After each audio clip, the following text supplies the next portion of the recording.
I'll try that again. Apparently, I did that thing where I clicked on it and it didn't actually register. But good evening, folks. I hope you're all well. Do it all again. I hope you had a good time over Christmas and all nice and relaxed and have overindulged in the turkey and all that kind of stuff. So, nay sound. Yes, I know. Figured that one out pretty soon. You think I'd have got used to this by now, but apparently not. Hopefully I'm coming through loud and clear this time. I do apologise. The volume was very low last time. A bit of a result of bit of a result of having changed systems and all that kind of stuff, and you know, kind of all the settings are a little bit awry. There might be a little bit of noise going on in the background because my housemates are sort of preparing for a night out. So I had a very nice quiet one, Kerry. So that was I just treated myself to just nothing at all. I had a nice steak and a few beers, and then I went back home a few days ago, last Friday, and then came back on, well, yesterday. So did get to spend time with the family, which was quite nice. Nice to see him again. I think my brother is watching along tonight, so he'll be lurking in the shadows as usual, which is pretty good. Yeah, so much bigger after Christmas. I'm considering dry January. That's fair enough. I do have my beers ready. This is quite a long film we've got tonight, so hopefully you've managed to source a copy, be it either on disc or if it's on Amazon. It is on Amazon Prime in the UK.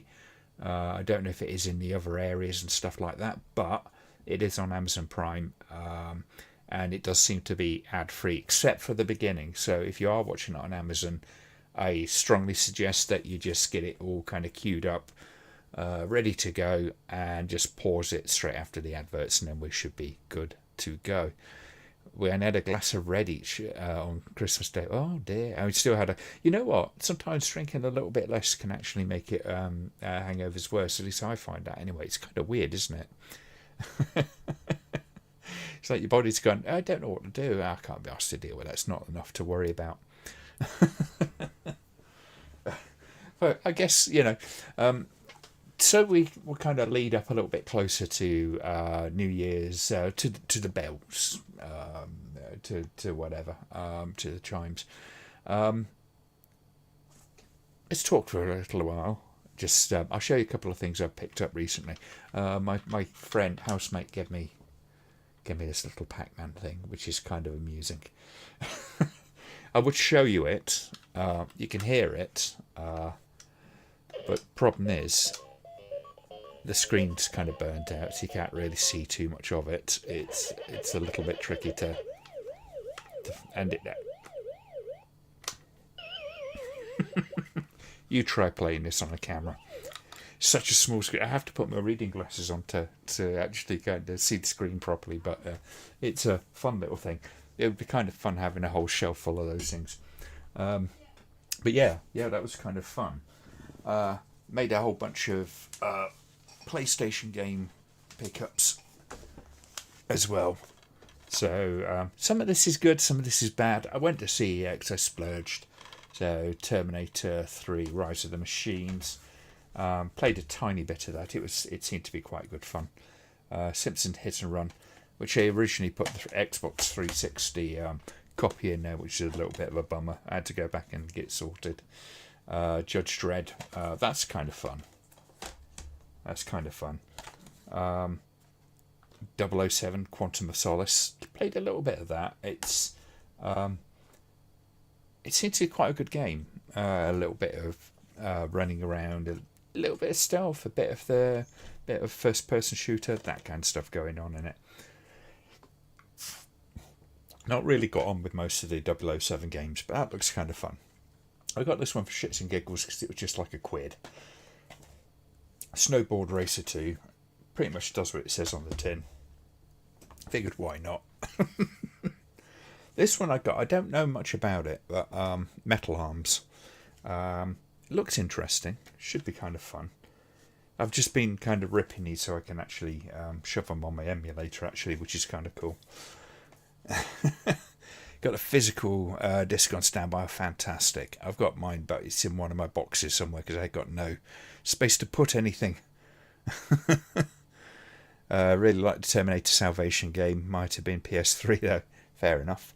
Forgot my Blu-ray disc is region A. Had to run around looking for the remote for the player. Seem to remember that you could only get the DVD of this when it was released first released on disc here. Yeah, they don't seem to have it on sale. I think you can get it on Blu-ray, but I think when you get it digitally, you can't seem to you purchase it for whatever reason. Amazon seems to have taken that option away. So I've got Spyro the Dragon as well, which is a hero's tale. Been interested to check out the Spyro stuff anyway, so I thought, why not? It was like a few quid. It weren't too much. I actually played this a little bit with Stephen Hendry one time when I was working the UK Snooker Championships. It's been a very, very long time since I played any of it. It should be fun.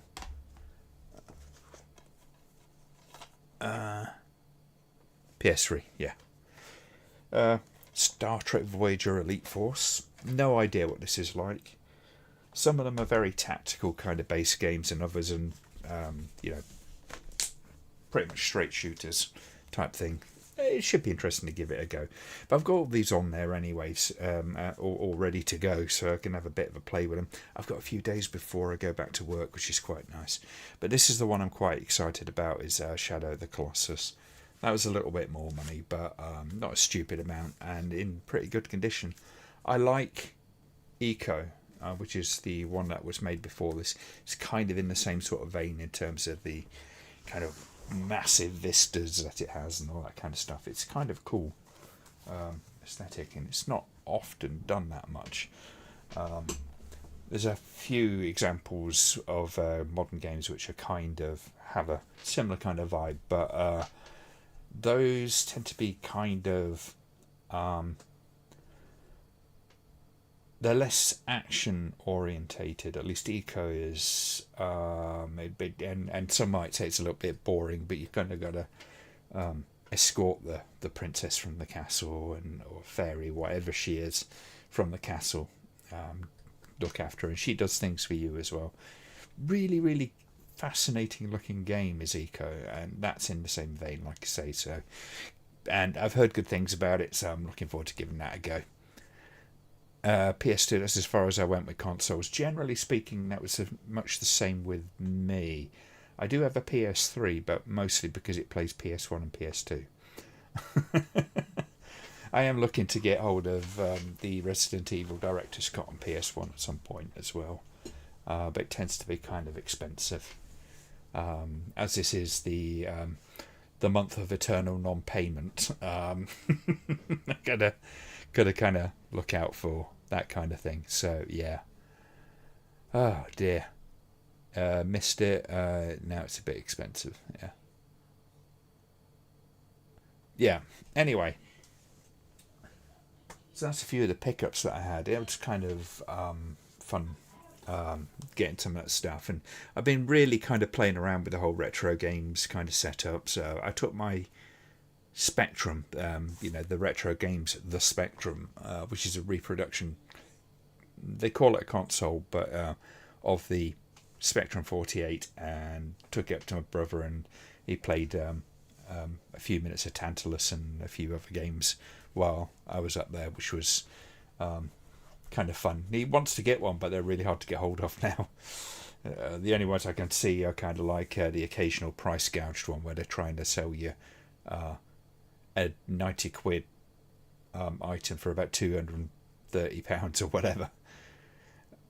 Still have your PS2, but haven't bought a game in it for yonks. Take me through read Die Hard fan, do not buy Resident Evil 1 Director's Cut if you can buy the original. I do have the original, but I want the Director's Cut as well. I know they changed a few things on it. It's kind of fairly subtle changes. But yeah. Although you will have to describe to me at some point why it is you're recommending not to. But I do have the original up there. It's on my shelf. Although it's the value version, it's the version I could get. That's the thing, you know. I mean, I'm not looking at them as an investment or anything like that. I got them because I like to play those games, frankly. But I'm working on the whole kind of thing with like RetroArch and all that kind of stuff, and improving how that plays. I was playing, what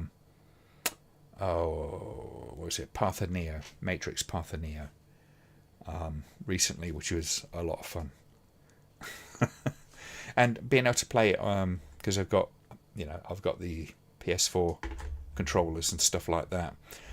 A good hint, if you don't know, is if you want a good controller for your PC, the PS4 controller is fully compatible, whereas the PS3 controllers aren't. They're a little bit, they're not the cheapest things on the planet, but they're built like bricks. They're really, really good and solid, and good weight to them, good battery life, very, very effective pieces of kit. So I kind of highly, highly recommend that if you're going down that line. And the nice thing about the retro games of the Spectrum is I can plug one of those into it and it works. It just works as a Kempston joystick for the most part. Still got a lot to learn about that particular piece of kit though, because there's things,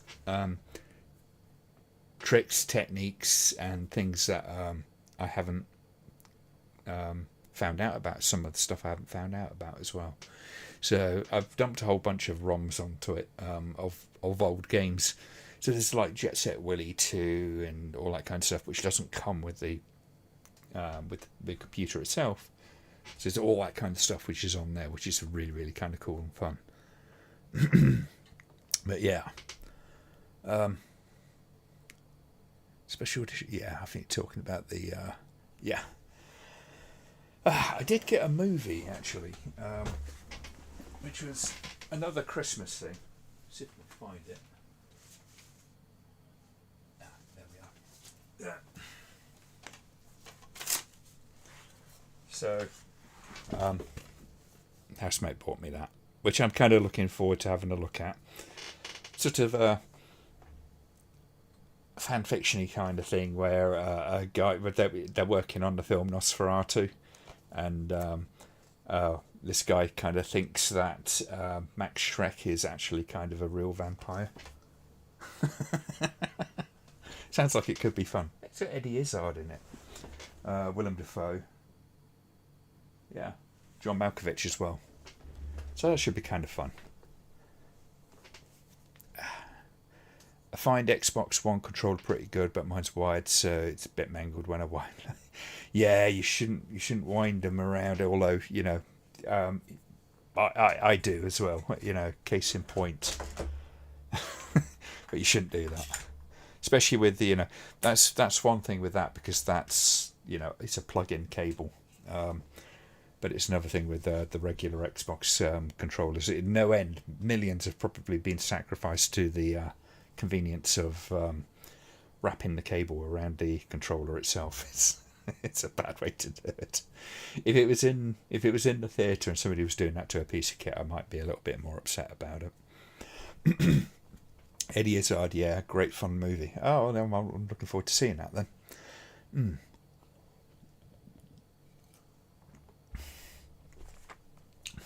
No idea what this beer was like. Jellyfish Nebula. Just pretty good.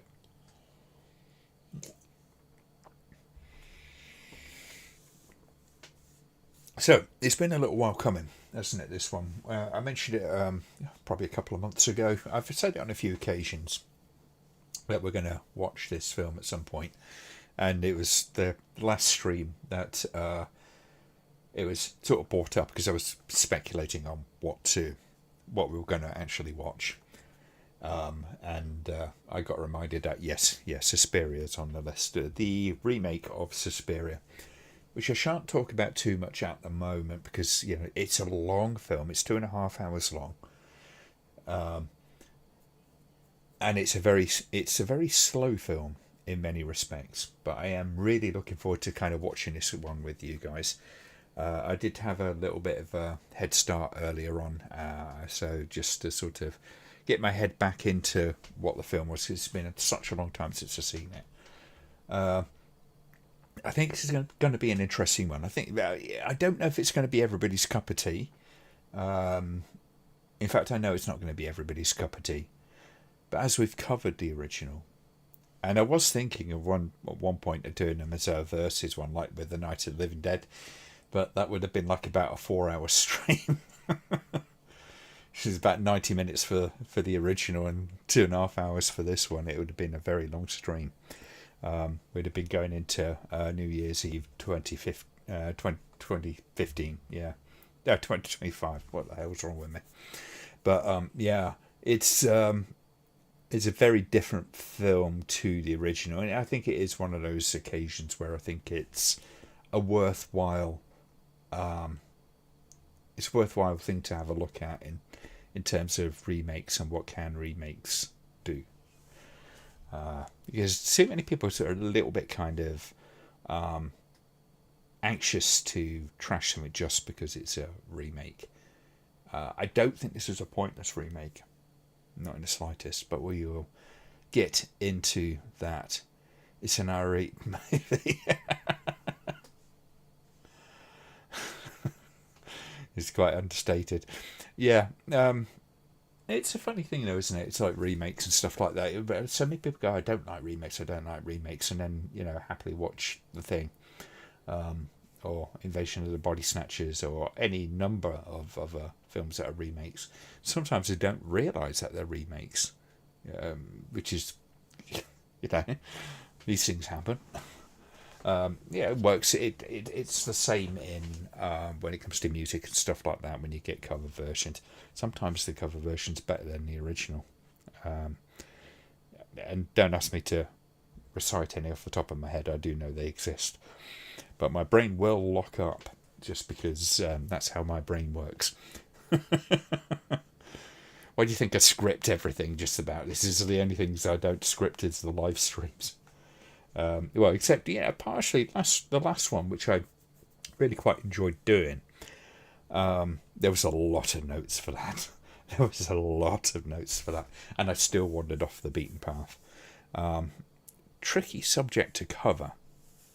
And try to keep it on track. There's so many tangents you can go off on. Ben-Hur, Last of the Mohicans, Omega Man, it's endless, and all great, yes. Harry Styles does an awesome take on Sledgehammer. I have not heard that, but I do like the song Sledgehammer. Really great song. That's when I became a Peter Gabriel fan. Never really knew anything of his stuff before then. Although Sledgehammer is not my favourite Peter Gabriel. My favourite's probably... I don't know, actually. I mean, I love Big Time, which is kind of like the follow-up. But Peter Gabriel's stuff is just amazing. Mercy Street is just a wonderfully atmospheric track. But enough of my dad rock. kind of shenanigans. I'm kind of, thing is, because he left Genesis and all that sort of stuff, and then he went off on his own direction. He couldn't have done half the stuff he did with Genesis. His solo stuff wouldn't have worked the same way. And I did see an interview with Phil Collins, and they were like, people keep saying it. People told me my voice is similar. And that's always the thing that occurred to me. Phil Collins' voice is very similar. It has similar qualities. It is noticeably different, but there are similar qualities. His range is in the same kind of area. The way he intonates is very, very similar. So he could carry off all the old songs at the time that, he jumped into the main role. But, yeah. Oh dear. Isn't this the cutest thing, though? See, I thought there was a whole bunch more of these. I think this one, this range, comes in, I think it's Tetris and that's about it, but there's a whole bunch of them. But I'm looking around online at these things, and it's like, there's like kind of full-size cabinets and stuff like that. I mean, they're going to be, about 450 quid odd a piece.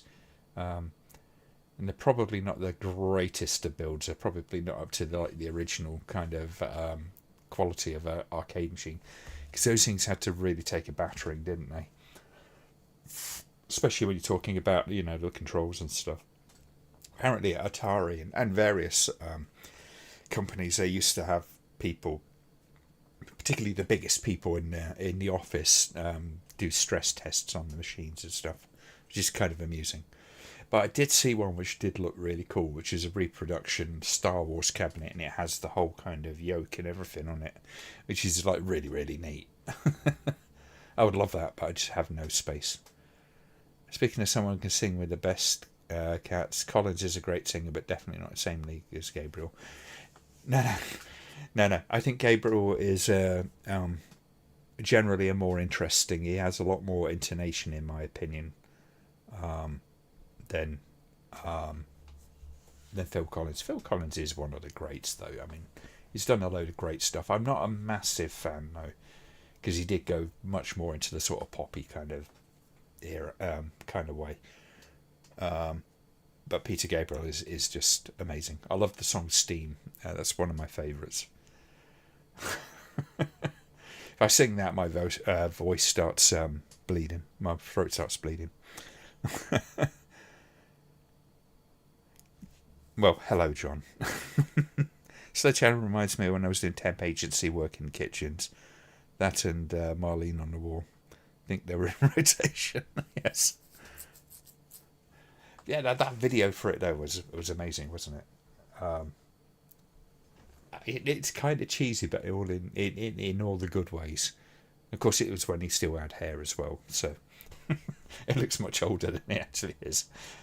Dear oh dear.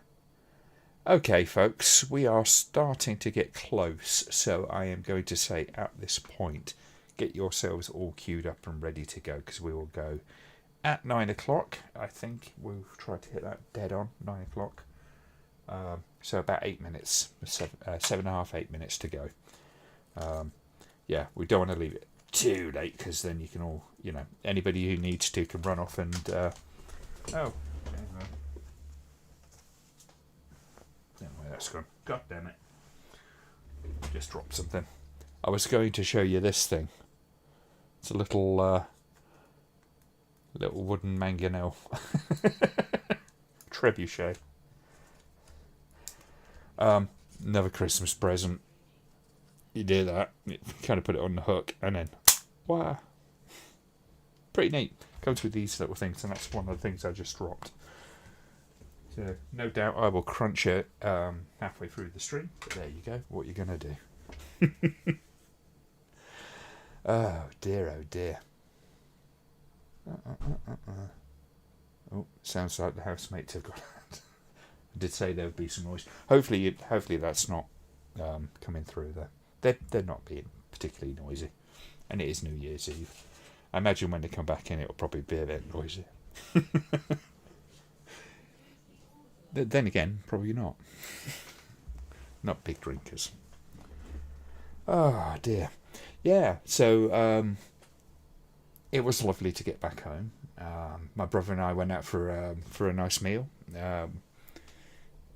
Nothing special. We go to this little cafe bar, and they do really, really good burgers and stuff like that, and they're really, really good. Nice beer.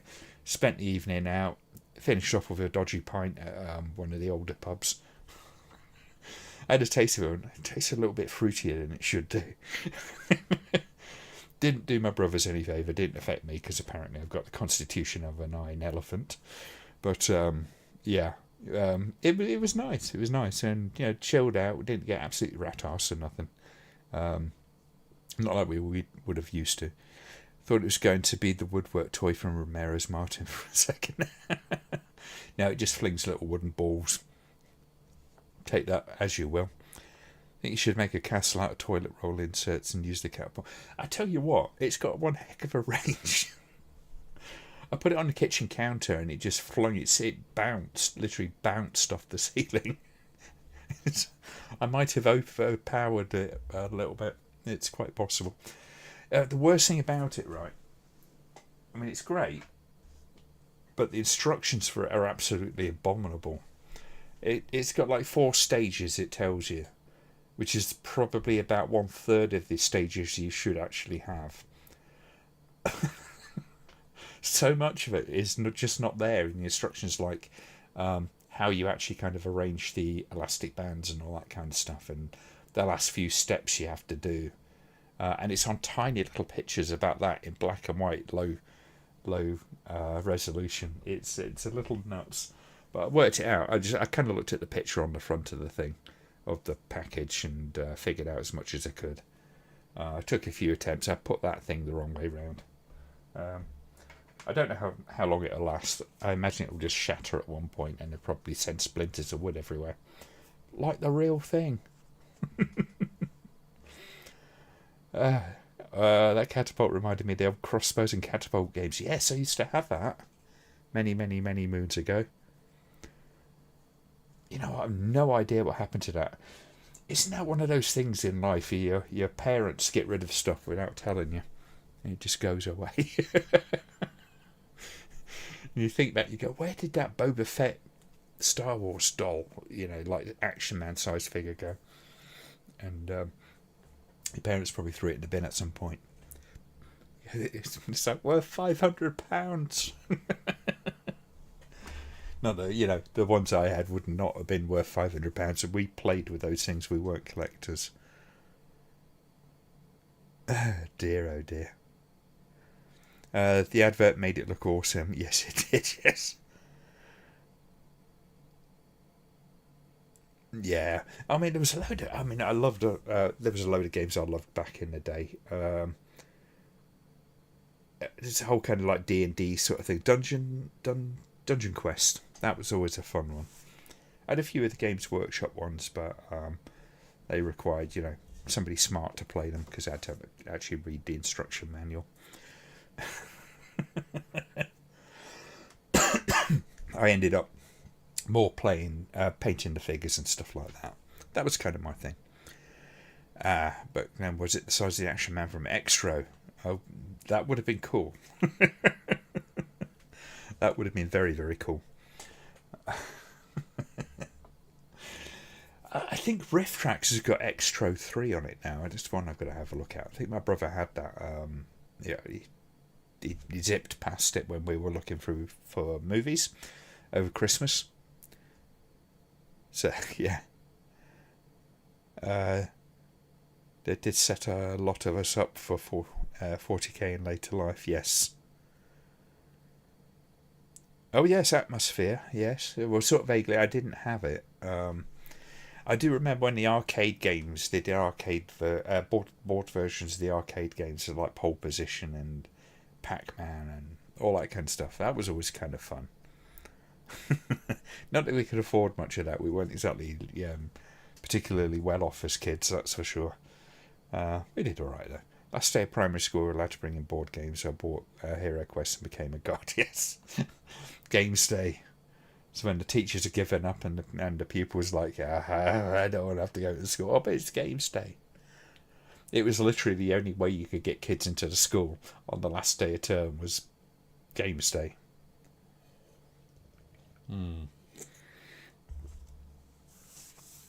Right. Start giving me a thumbs up when you're ready. Like I say, if you're watching on Prime, start it up, get past the opening advert, and then pause it when the film proper kicks in at 000, and we will get started. But yeah, Games Day was amazing. I always remember that. Some of the stuff that you'd bring in, just hauling as much as you could get into school, partly for bragging rights, of course. There was a few VHS games though, weren't there, John? Quite a few, in fact. Never terribly effective. There was a video game which was kind of like a Zapper game, which used VHS as well. Not the most useful format to do that kind of thing on. Because, I mean, video being a very linear thing, it's like, yeah. It would register the hits, but obviously the video would just do what it was doing. Fantastic. Okay, folks, so we will get started then. So, stand by your beds. This is Suspiria 2018, and we'll start on the count of three and go and go. So 3, 2, 1, go.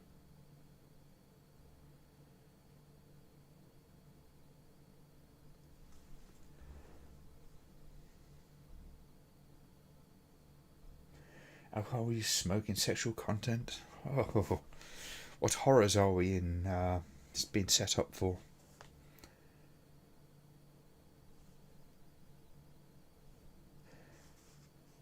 In some respects, this has been kind of like the one of the good things about these studios, Amazon Studios and Netflix and stuff like that, is that they have become creative forces to a degree. There's a bit of a double-edged sword with that. With movies, it's one thing; it's nice and easy because it's done, it's dusted, it moves on. But when the series happen, it's like the amount of times they start a series, maybe do 2 or 3 seasons of it, then just cut it dead is annoying.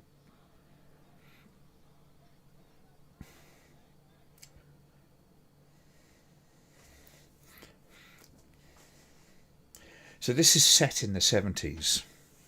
They got the Bader Meinhof thing going on. So what is that? Well, Bader Meinhof, left wing extremists in Germany, did a load of terrorist things. So there's a lot of, immediately there's a lot of this kind of political unrest and violence going on in the background.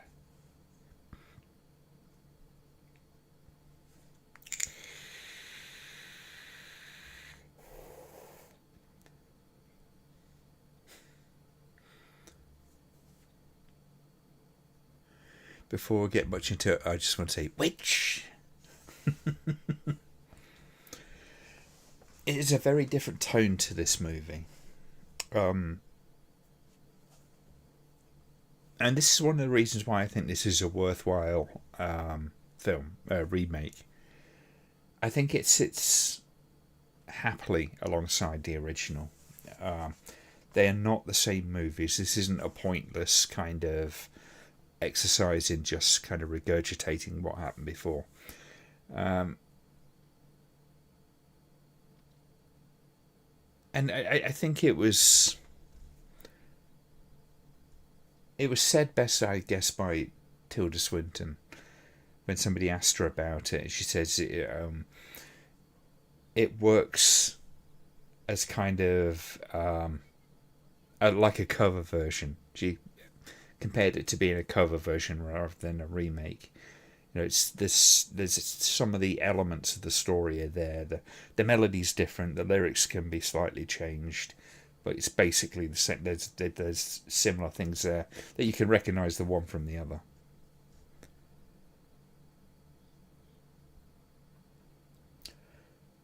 Grace Moretz is. I like her as an actress. She's quite adventurous with her parts. She's been doing, I think, a lot of kind of indie stuff, that sort of thing.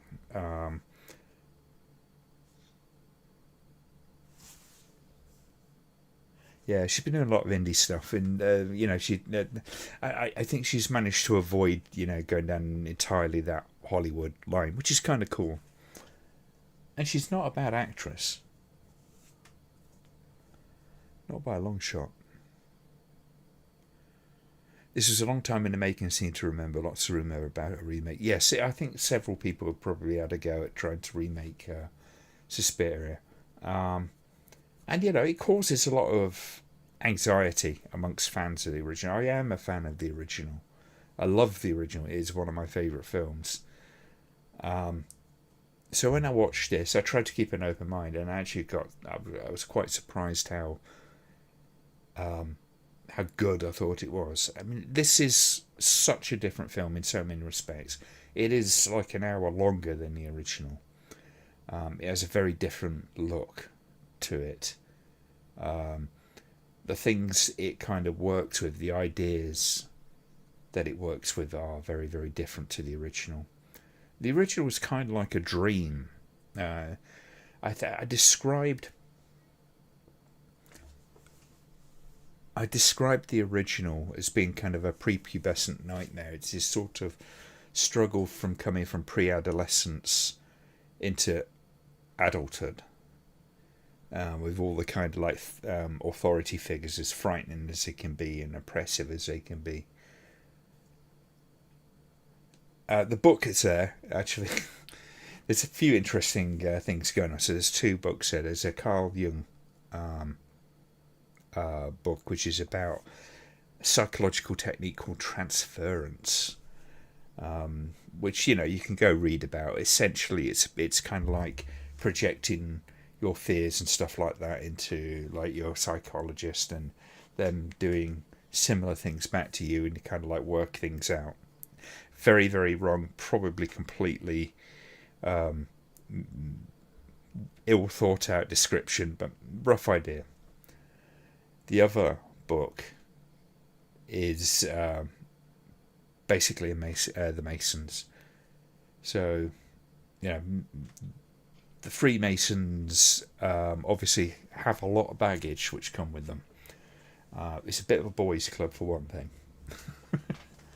But a lot of mystical sort of stuff which is attached to it, as well as kind of like other political kind of aspects.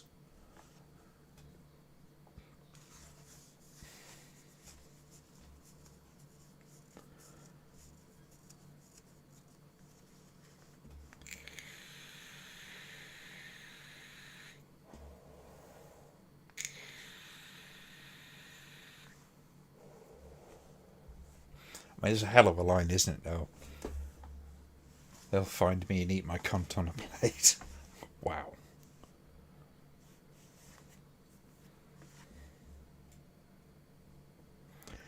I think she was amazing in Let the Right One In. Yes. That's another example of... it's an interesting example of a remake.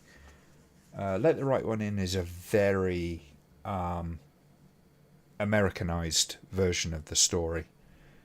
The original is very ambiguous and has much darker undertones to it. The American one is very much a monster movie, and it's a lot more plain about what it is.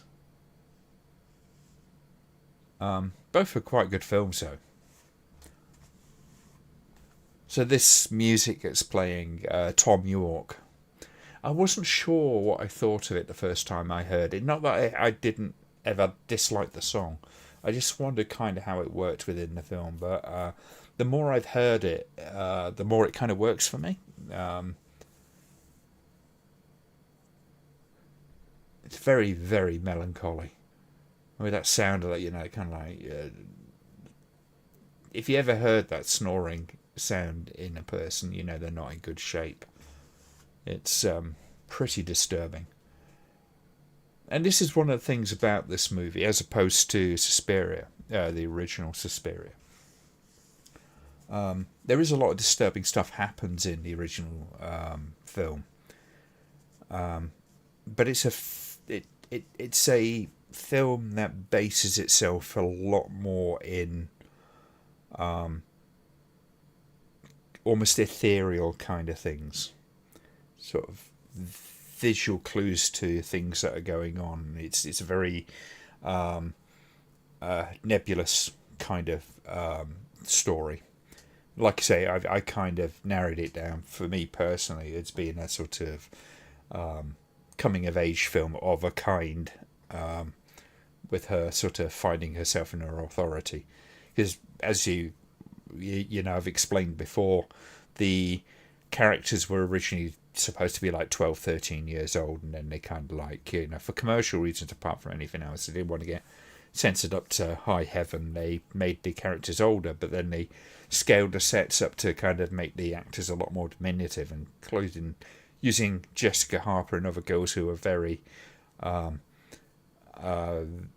very adolescent looking. This film takes a different tack to that by quite some margin. It's one of the reasons why I kind of look at it as being very much a worthwhile remake, because it does have the threads of the original story, but reworks it into a completely different direction. And it is a beautiful film. One of the things you'll notice, obviously, is the difference in the colour palette is much. It's very wide. It's a huge difference. Whereas Suspiria was very, very vibrant with primary colours and stuff like that. This is very muted. And sometimes I would complain about that to some extent, but considering where this is set, which is in pre-fall of the wall Berlin, there's the whole kind of European sort of dull, grey, Eastern European sort of feel to it. Although Germany's not East Europe, but having this Cold War sort of era stuff, this is how you kind of saw Germany from outside, or Berlin, particularly.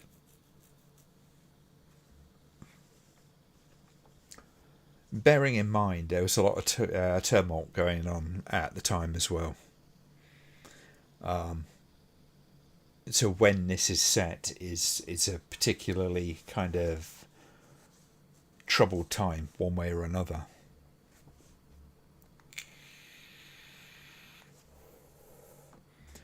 This sort of mise en scene of or mise en scène of like the Berlin Wall and the Baader Meinhof stuff going down, with violence, the separation, sort of on the edge of Western civilization and the communist society. There's a whole bunch of stuff going on in this film. It's in some ways a little overcomplicated, is one thing I would say about it, potentially. It's not a movie that I got the first time, and I'm not sure I've entirely grasped every aspect of it, even at this point. I've seen it about 3 or 4 times.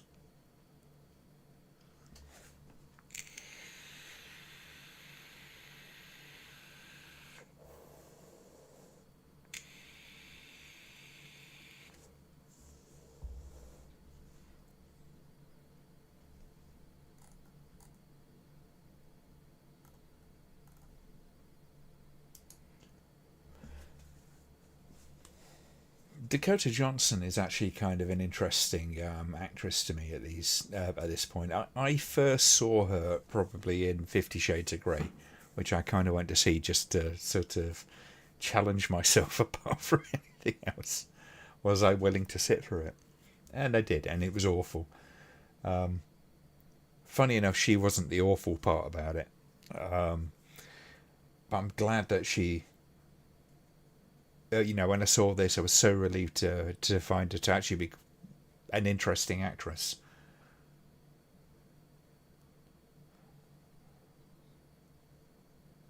She does demure very well. She's the daughter of Don Johnson. Oh, really? I didn't realise that.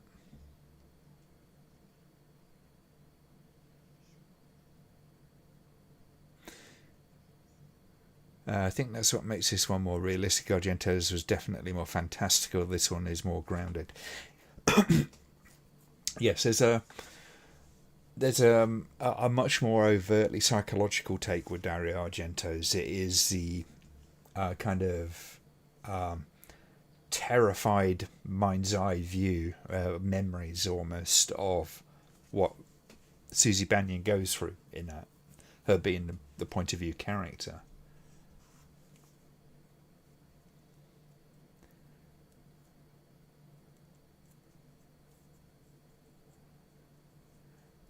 And I have to say, for a 2.5 hour film, I've never felt that the film really kind of drags too much. It's usually trying to do something.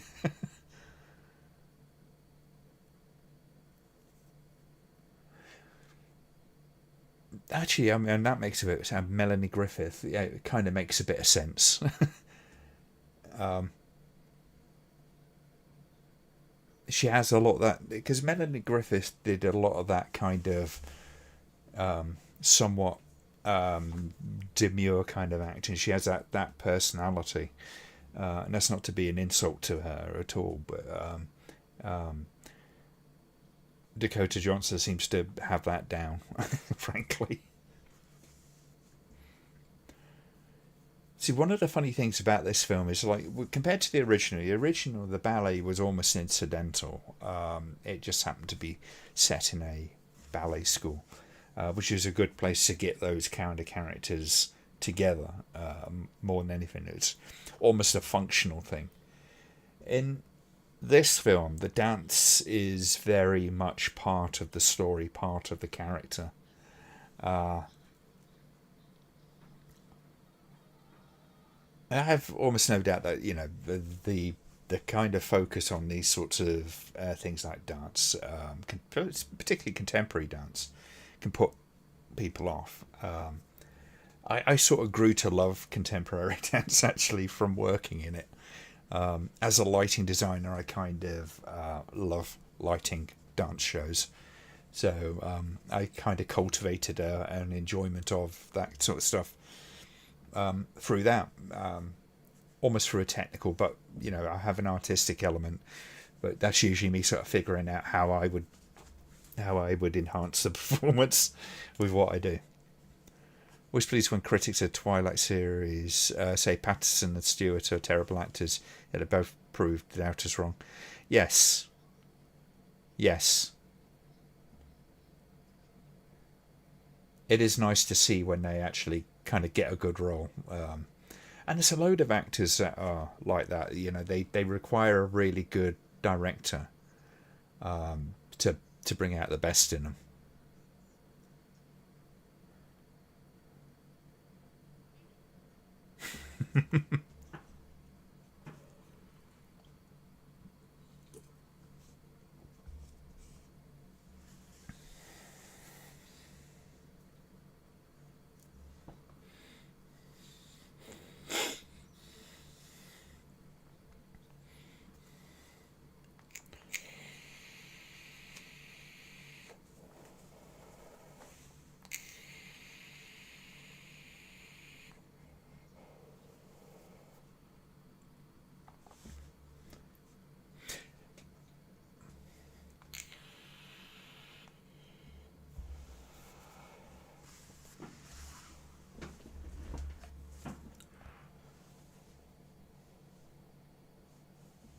There can be some sort of thoughts in this movie about, and I won't go down on a diatribe about it, sexual politics, which this film does kind of hit on a little bit, but not much. It's not overly so. I think it's a very, very minor part. In fact, I would almost describe this film as being kind of, I guess it would be gynophobic to an extent. Because in this world that's been created, there's all this evil going on. There's strife, there's division, there's a lot of darkness in the world. It's a very wet and uncomfortable place. It's not pleasant. The guys in this film are very very secondary. It has a very, very female focus. But the terrifying characters in this film are all women.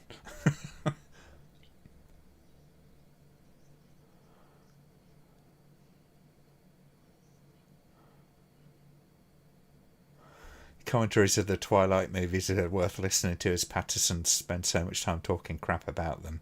They have to mute him multiple times. it's the perils of being an up and coming actor, isn't it? You're going to take a few bad roles. Is it Texas Chainsaw or Next Generation? Matt McConaughey, Renée Zellweger. There was a whole saga which went on around that.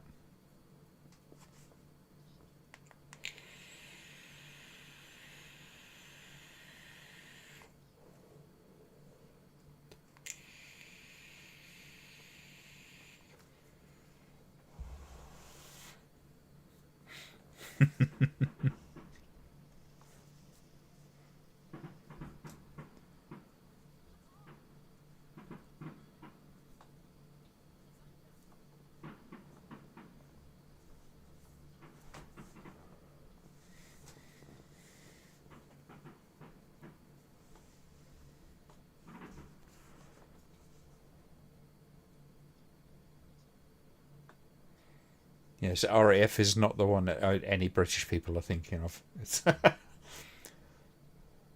German political movement, not very nice people.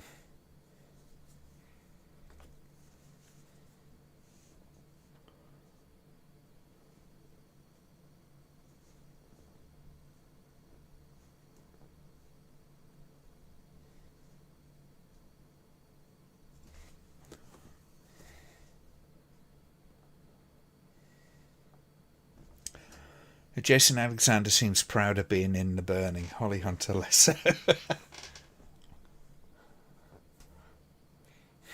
That doesn't surprise me entirely. Holly Hunter's a great actress. She did that stuff. She shouldn't be ashamed of any of it. It's kind of what you do as a up and coming actor. So many examples of actors who are ashamed of their past. It's like, don't be. Baader-Meinhof is also the name of a psychological effect. Yes, it is. Yes. For those who are unaware, basically, the Baader-Meinhof effect is somebody mentions or you mention a certain thing, and then you keep seeing it around after that point. So your attention to that thing has been kind of peaked, and then all of a sudden you're seeing it everywhere. Big one with the numerologists. Ich bin ein Berliner.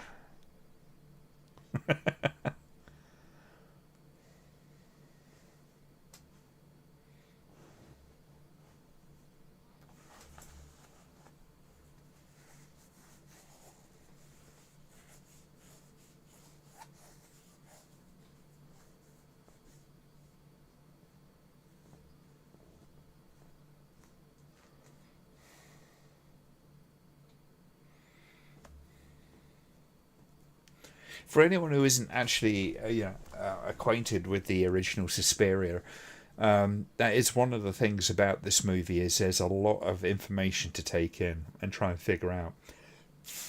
Bear in mind it is such a long film that a lot of these details could take about 2 or 3 viewings to really assimilate.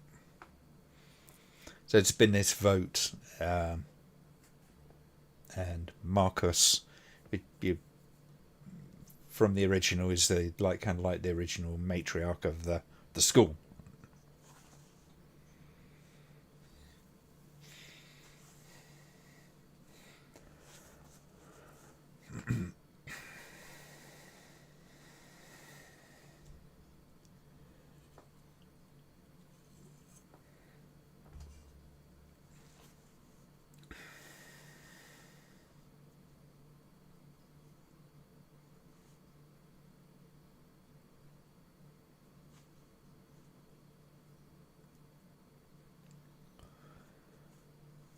See, this film is so much more upfront about who these people are.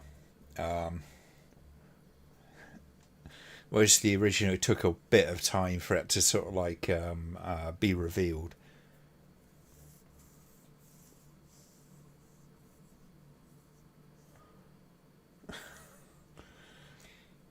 For those who don't realise, that is actually Tilda Swinton in a heck of a lot of makeup. It is remarkable makeup.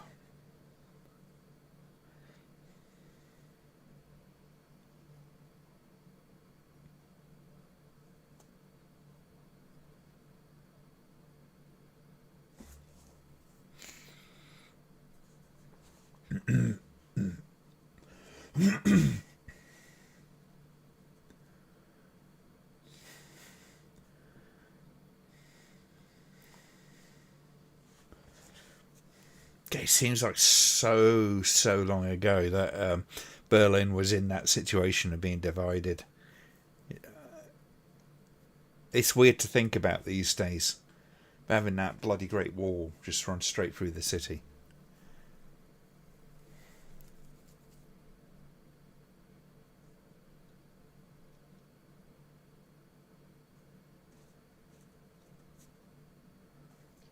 Having to do a passport just to get from one side of the city to the other. Just can you imagine?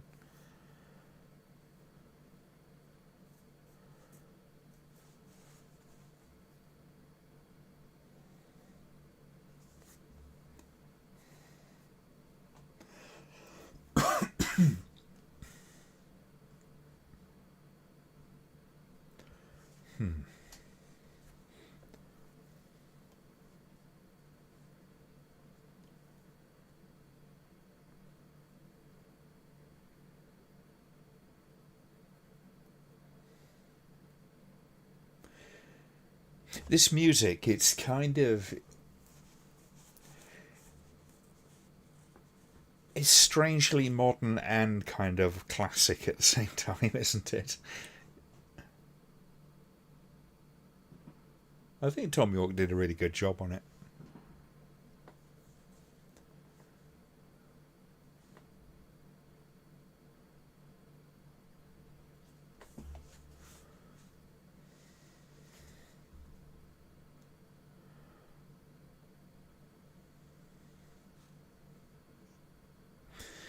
Memory from Childhood was an episode of Alvin and the Chipmunks who brought down the Berlin Wall by power of rock and roll. Yeah. Tasteful, huh?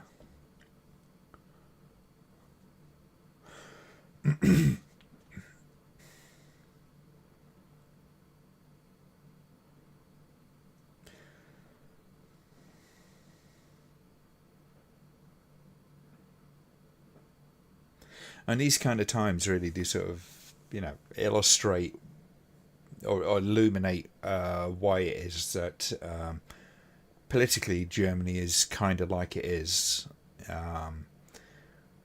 So it comes to like film censorship and those kind of things. These days are still very fresh in their memory, including all the obvious stuff.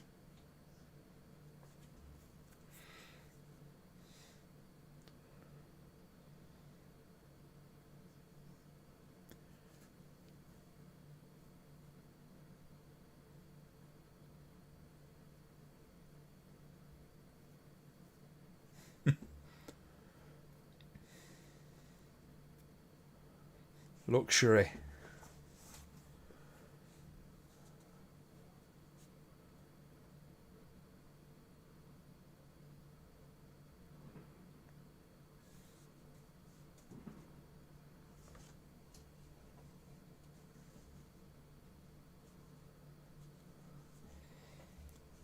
So often creeps into the sound, just that sound of Marcus's kind of like laboured breathing.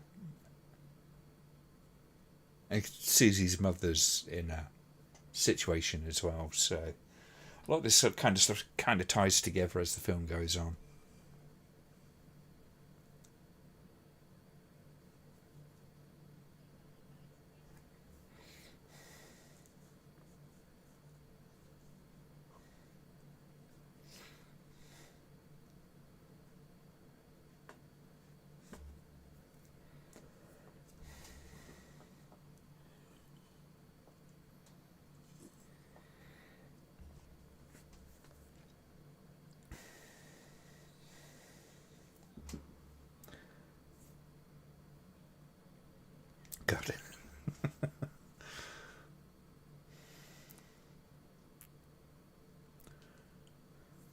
God, 1970s Europe. I mean, well, certainly kind of East Berlin.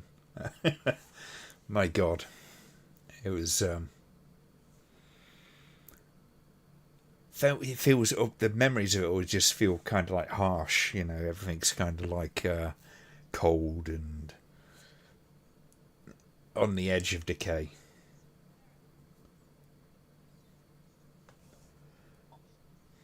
Tilda Swinton actually does several roles in this film. She's got like about 4 different roles in this film.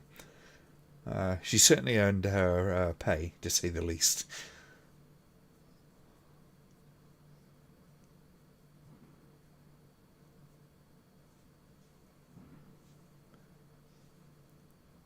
Unfortunately, there is no kind of tongue poking scene in this.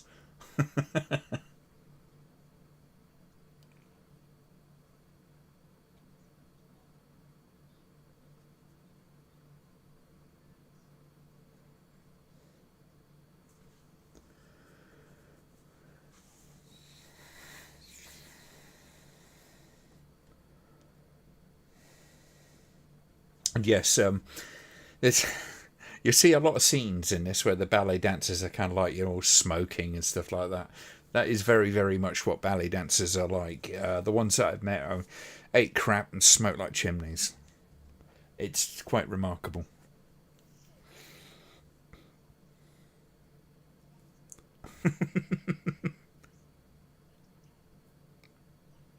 Do you think Suspiria 2018 paints East Berlin in a similar light as uh, Zalowski's or Zorowski's Possession? Yes, very similar. I think anybody who kind of like lived in that area. I mean, it's Germany. It's kind of often wet, and a lot of Europe can be like that. But especially for those kind of films like this and Possession and other similar films, the architecture of those areas, especially of the time, was very hard and functional. A lot of it. There was, some kind of architectural flourish, but a lot of it wasn't. It couldn't be looked after, not in the sort of way that you would with, like, I don't know, a cathedral, as a for instance. So it'd be peeling paint and kind of like very rough signs and stuff like that on the shops and that kind of stuff. Especially, considering what Germany had been reduced to after the war. It took a lot of time for them to sort of rebuild. Of course, a lot of Berlin was flattened. So there was a lot of post-war rebuild, and it had to be done cheap and fast, which is why a lot of the buildings are kind of like they are.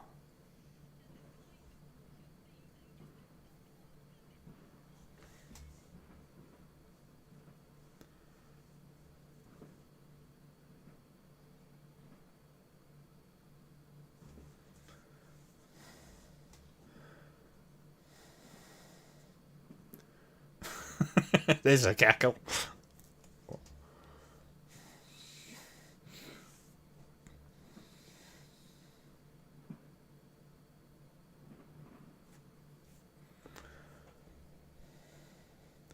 Rewatched that recently, definitely see similarities.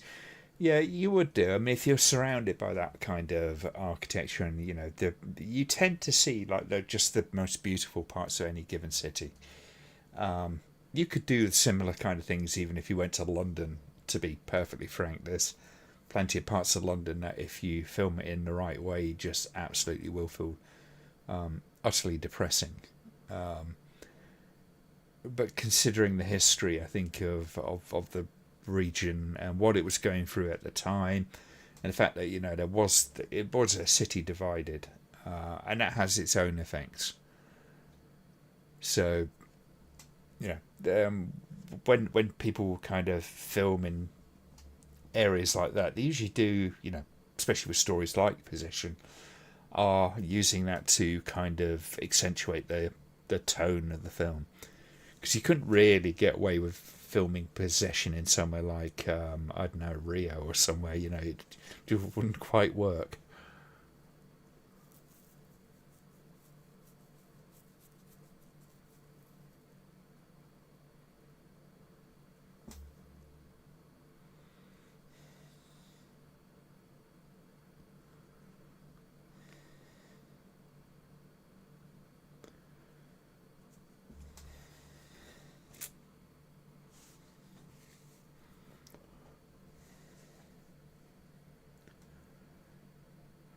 It's funny though. I mean, talking about the dance and all that sort of stuff. I'm no expert in that kind of region. I've been around a fair amount throughout the last 25 years, but the stuff that happens in this feels so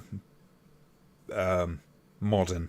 I mean, this is 1977. I was about 5 at the time. It's supposed to be set in 77.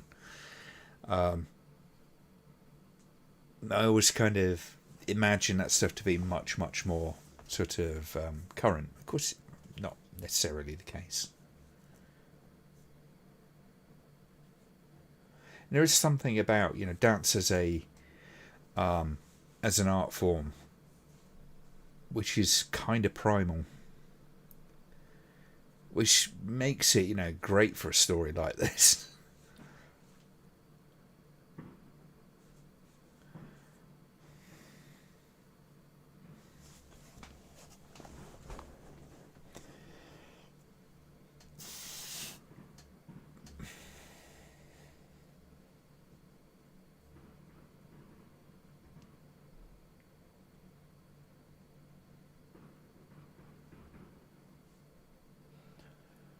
It's the first time I've watched this film with headphones, and that this sound effect that's going on is quite amazing.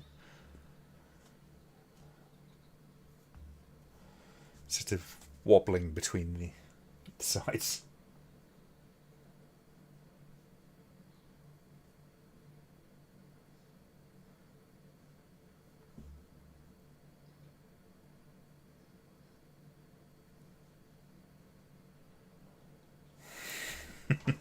If you've not seen this before, this scene coming up is probably one of the most disturbing things I've seen in a very long time.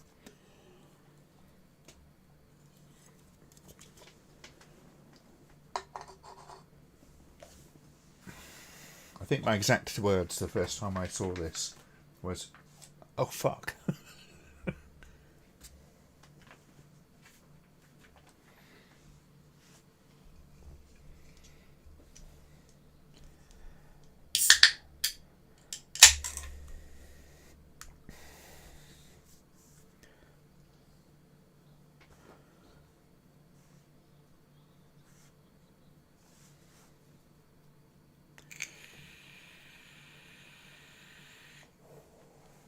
It's just a hell of a performance by this girl.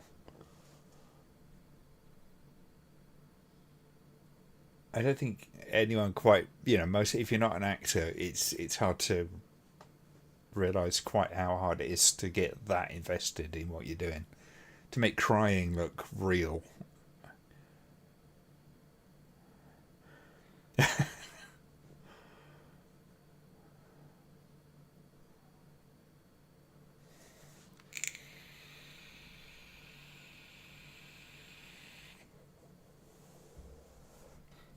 I tell you what, though, Iris, this,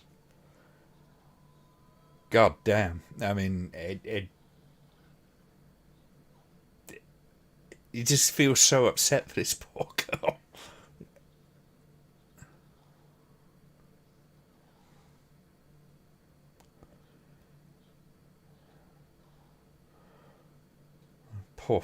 Poor girl's getting Mortal Kombat to death.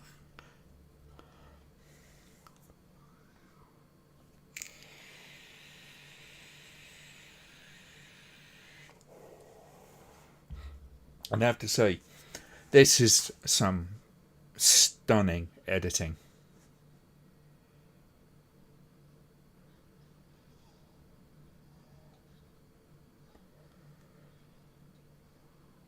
The planning that must have gone into this particular scene is just it's off the charts.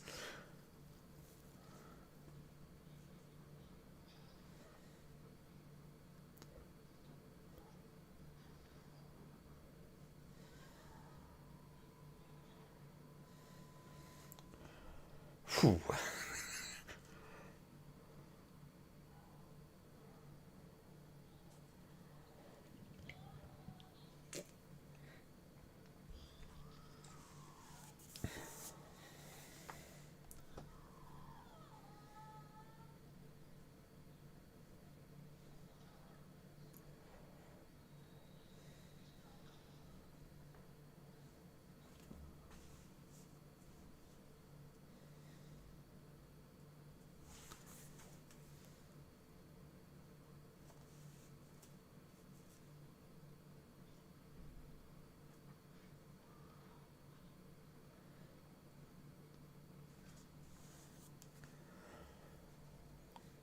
Olga in the original wasn't subjected to anything like this. No, I argue that this is a far more disturbing scene than is in anything in the original. It is fucking brutal. There's not many scenes that I've seen that I really kind of come quite close as this does to being like thoroughly disturbing.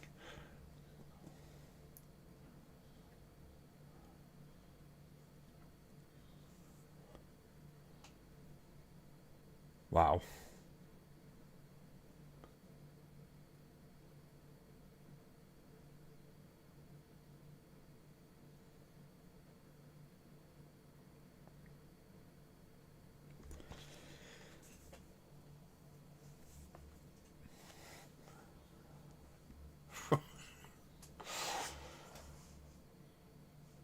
It's quite something, isn't it?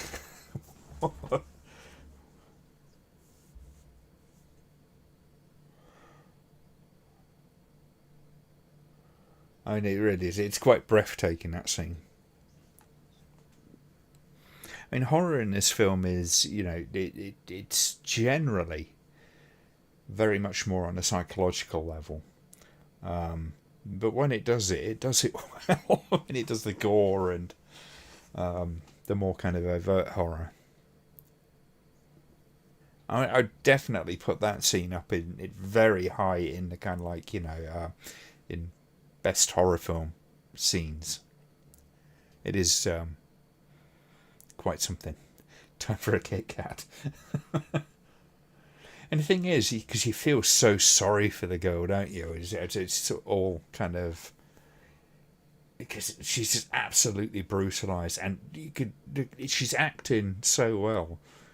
That just utter terror.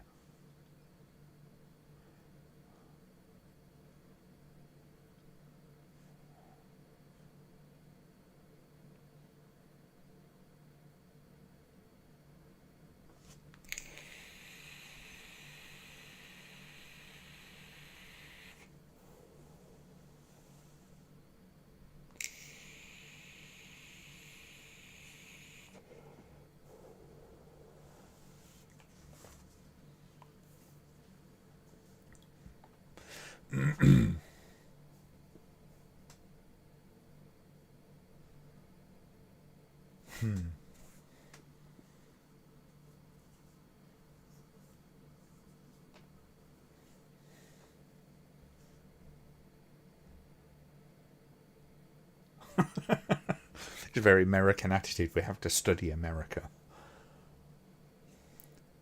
There is no Europe, only America.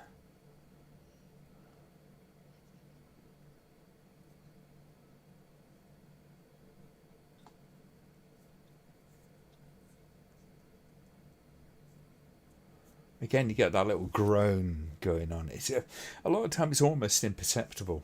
It just sort of happens every so often. There's this constant reminder that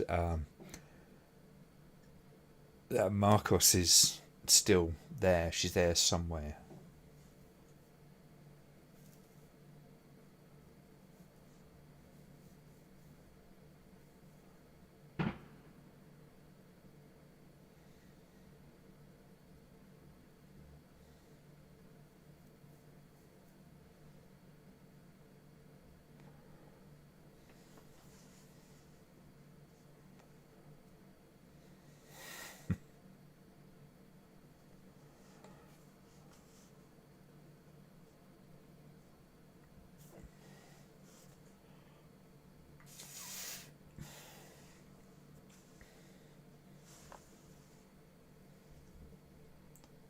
And she's still alive. It's so fucking grim.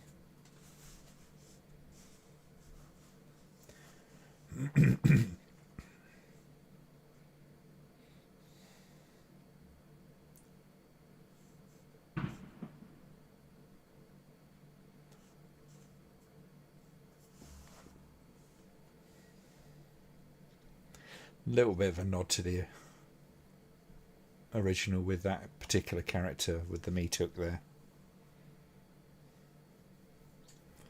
Looks like one of the housemaids.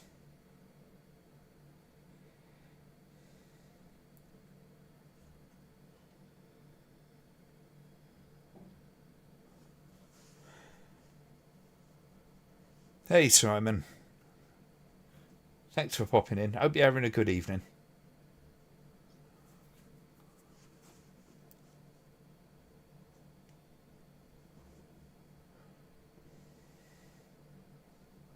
You just missed one of the most brutal scenes in this film.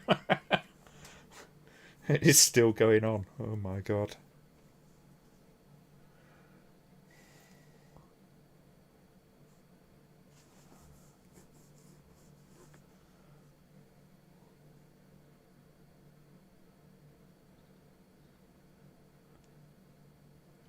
And it is, to some degree, it's a big difference between the original and this one is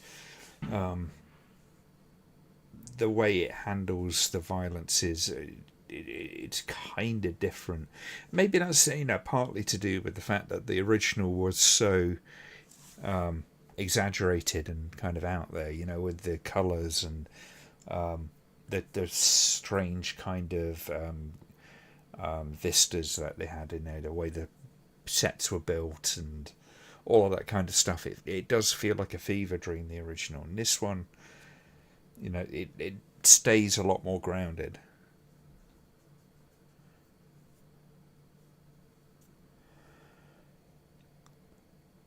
'70s Berlin was a liminal space with certain circumstances and a state of mind. It's Cold War, fairyland, where dreams and nightmares are reality.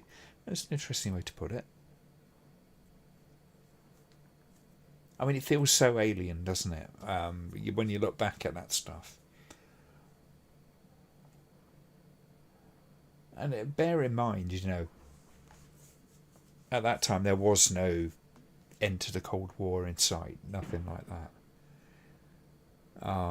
That's a big part of kind of what defined the era was that threat of war, particularly of nuclear war. And with all that going on, they're focusing on Baader Meinhof, which, it granted required it demanded a certain amount of attention. It's kind of the point of it. But it's such a small part of the landscape of what that time was.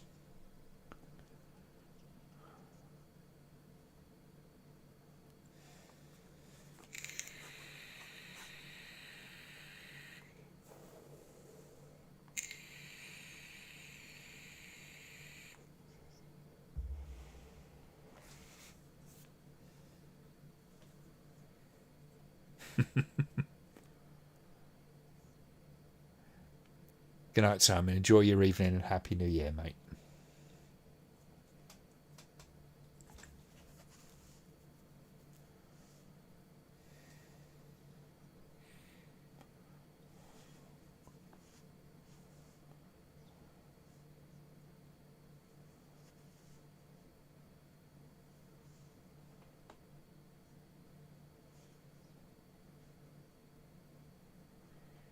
Tilda Swinton has that very unusual kind of face, doesn't she? Just some people have described her as kind of androgynous to some extent. I'm not sure I'd put it quite that way, but she does have a very striking look.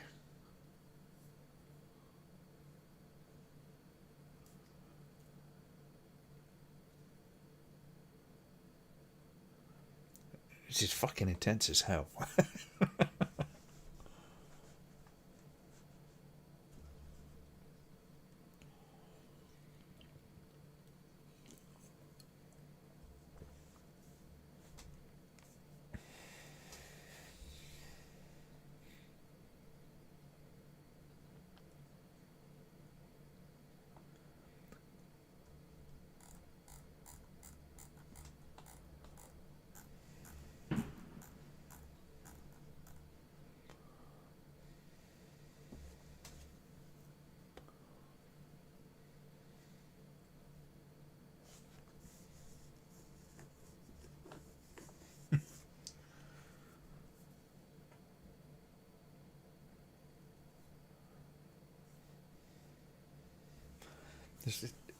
Again, for well, like one of the things this does have in common with the original is this manipulation that goes on.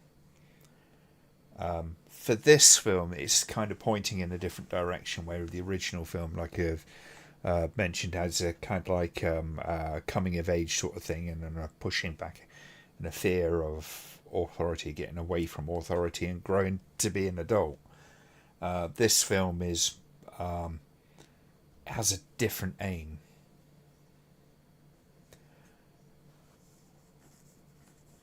And it is about power, but it's who has the power, I think.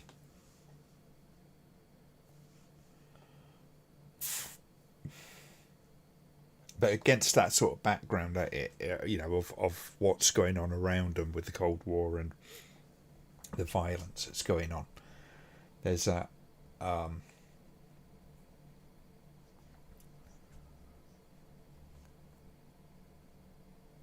That's more kind of where it's aiming at, I think. That's part of it, is this sort of inherent violence that kind of exists around them.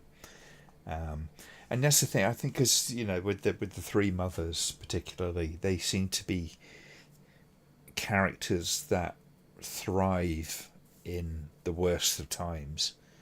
There's sort of this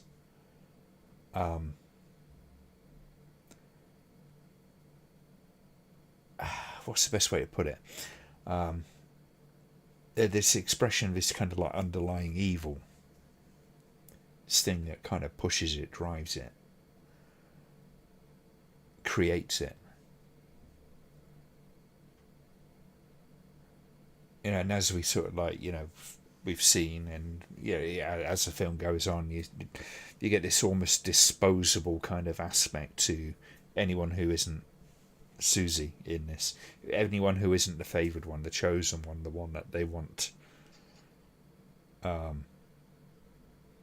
use, really.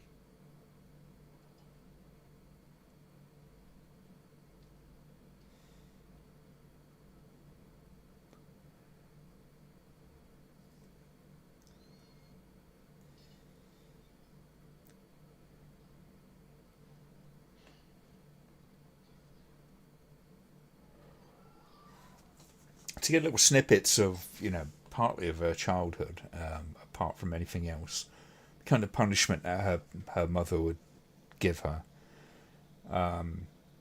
So Susie in this film has grown up in a deeply religious family, and this dance thing is something that is most likely frowned upon in her community.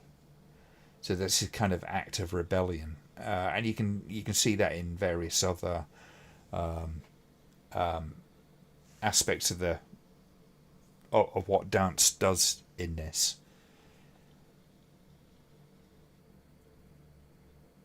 When you got like the Bader Meinhof and all that kind of stuff, they're sort of a parallel in some respects. What they're doing, this act of violence, is kind of almost sort of overlaid onto the kind of dance aspect of the movie, whereas that's the school is like the organisation, and the dance is the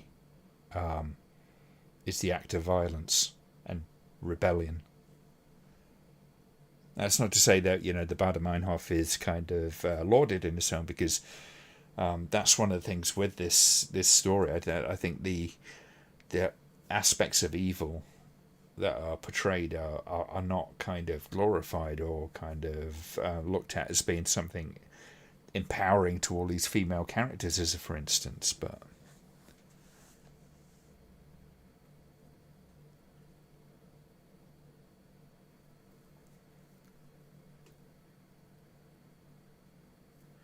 then you've seen Orlando, she was definitely very androgynous in that purposely. I'd say that's I think why I like her as an actress. She doesn't do easy roles, she really challenges herself. Yeah, yeah. She's a fascinating actress.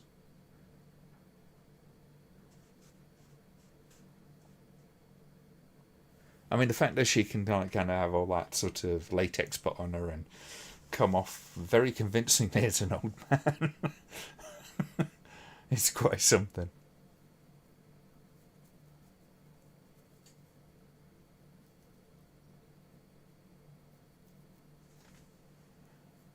I'm sorry you don't like it, Stephen, but you don't have to watch.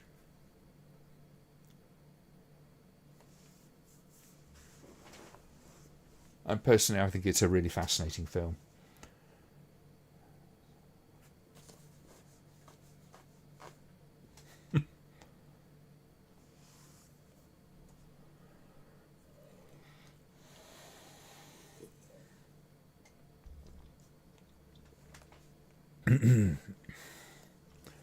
I figured it'd be quite a good night for watching this anyway, because not exactly a very New Year'sy kind of film, I could grant you, but I knew this film was going to be quite divisive in some respects. That there'd be people who just flat out don't like it for whatever reason. Personally, my thoughts on this film is it's one of the solidly worthy remakes. Although it's barely a remake in some respects, it what it does with the with elements of the original storyline. It's really just the bare bones of what this film is. It's close enough to you go, yes, it's a retelling of the original Suspiria, but it's different enough to make it worthwhile, in my opinion.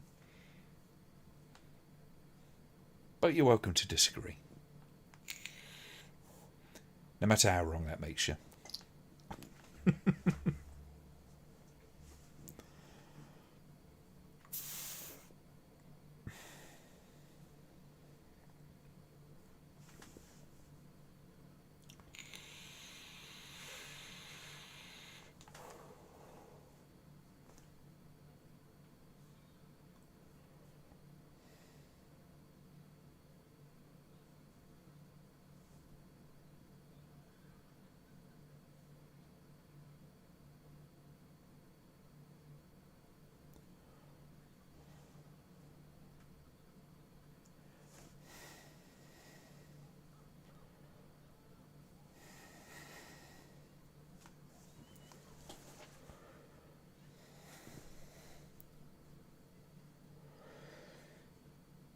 Disrespecting his little truncheon.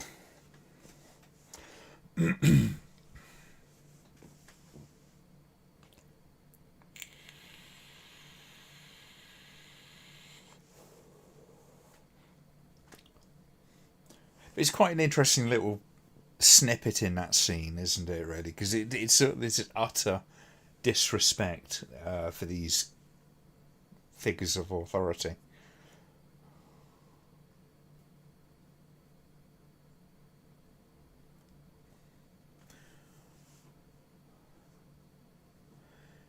I have to admit, I do not like the Suspiria remake on the first watch and only watch. I respect it, but I've had too much invested in the original.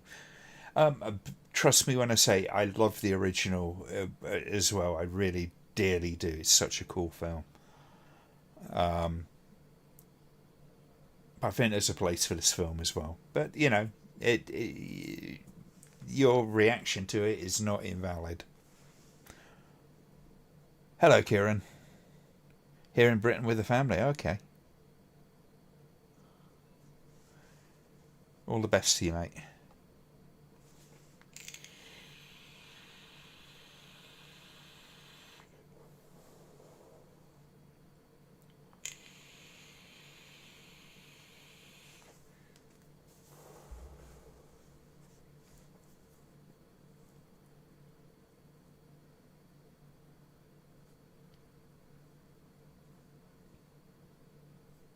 So much what happens between the various witches in the film is it's just a lot of it just goes unsaid. It's a glance. It's the way they move.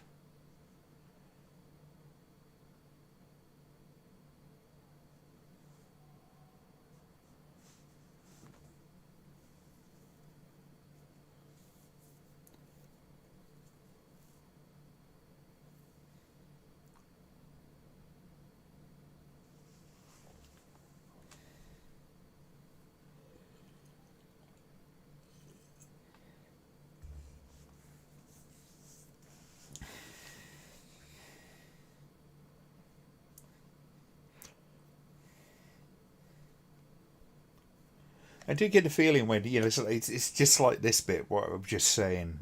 So much of this is just with glances and stuff like that. Yeah, they don't have to talk. There's always this feeling that there's something bigger going on. There's something that you can't see, that you are not privy to some extent.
Very casual conversation, considering they just go, "No, we'll make her the vessel."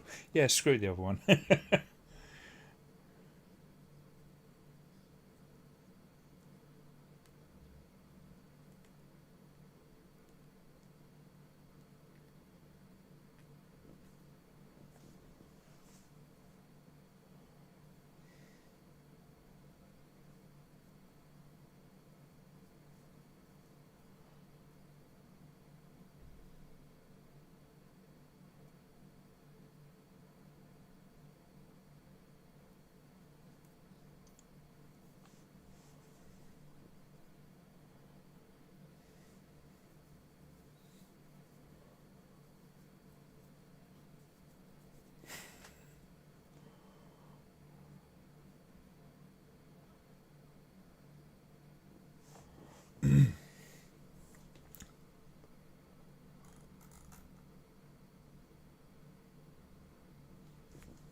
Sometimes little nods to the architecture of the original. A very kind of German expressionist kind of architecture, with like the stairs, the way the stairs work, massive doorways, very imposing kind of buildings. And it's funny, isn't it? You get that elegance of certain aspects of the architecture, and then so much of it is also very bleak.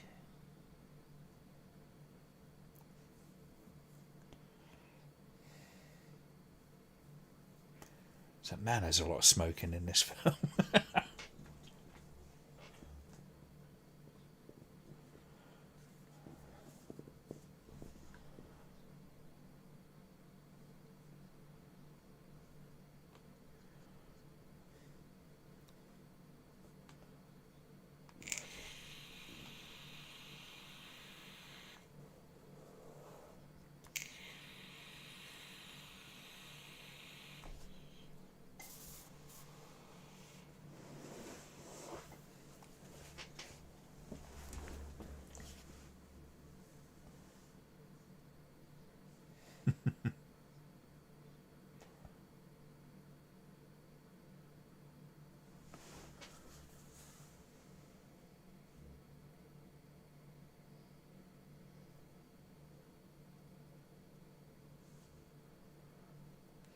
A little bit of a nod to the original in terms of the colour.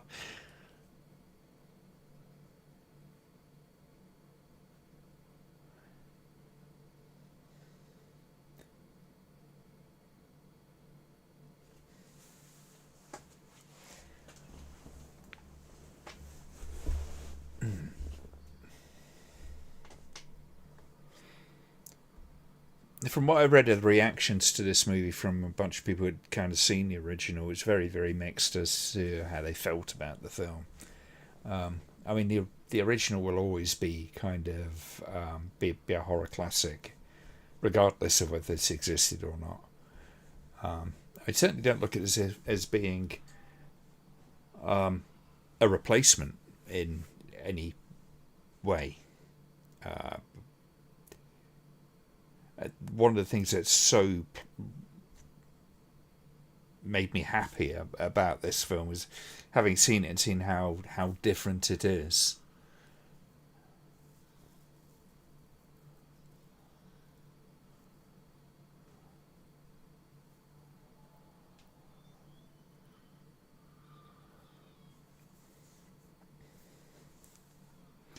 I mean, you compare it to like a remake. I don't know, as a for instance, the Dawn of the Dead and its remake.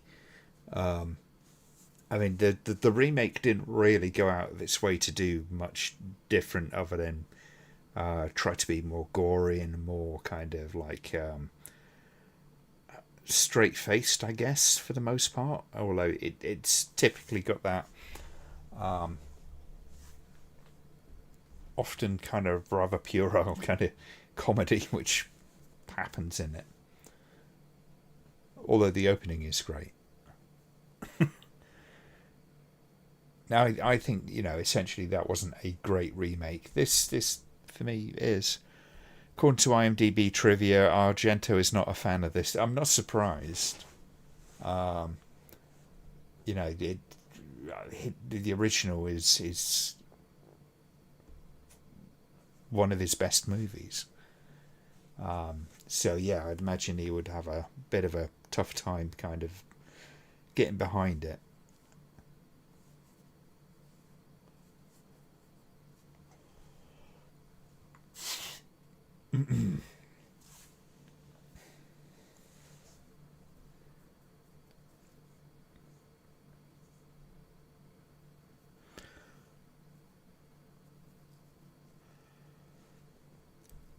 The Suspiria remake is a great film. My initial reaction was based on it not being the first film.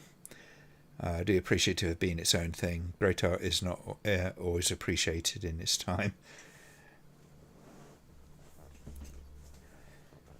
Will this have the same kind of place in horror history as the original? Probably not.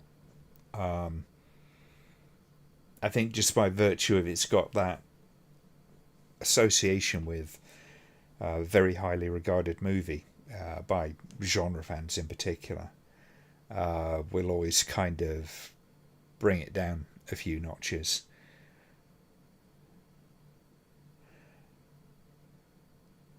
I almost wish they hadn't called it Suspiria.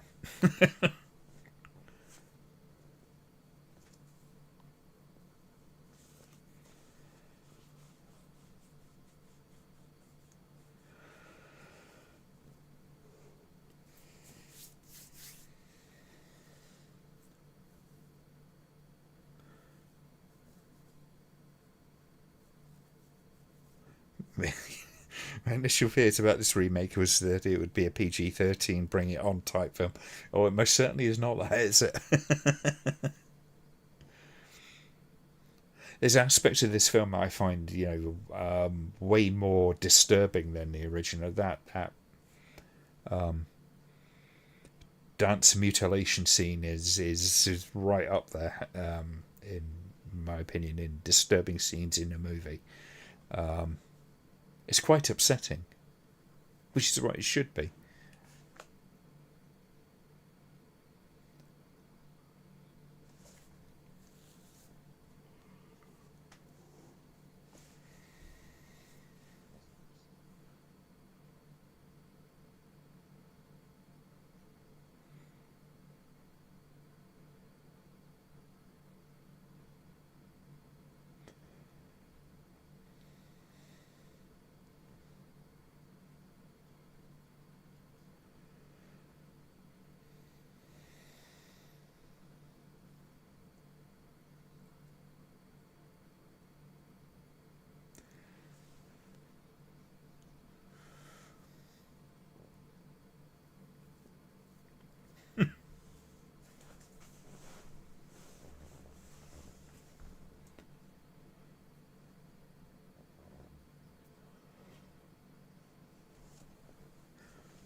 Violence in this one has a real nasty feel to it. Yes, it does, and I think comparative to the original has some very gruesome scenes, but the way it's all kind of presented with the extreme colours and all that kind of stuff, and that absolutely kind of crashing soundtrack that accompanies it, it feels very, very different.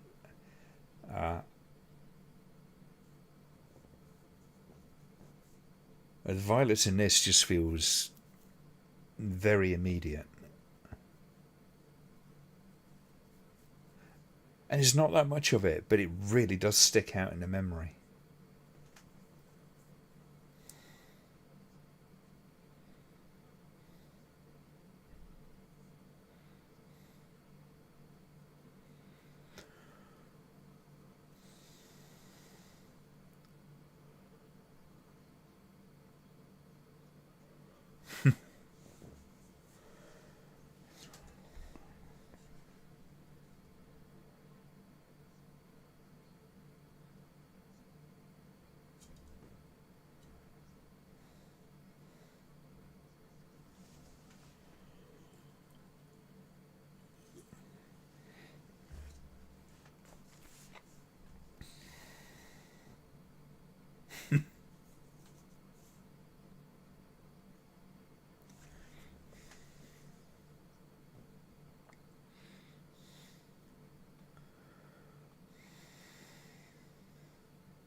Didn't we see Elon Musk doing that just recently? Trying to. You go about 2 inches off the ground there.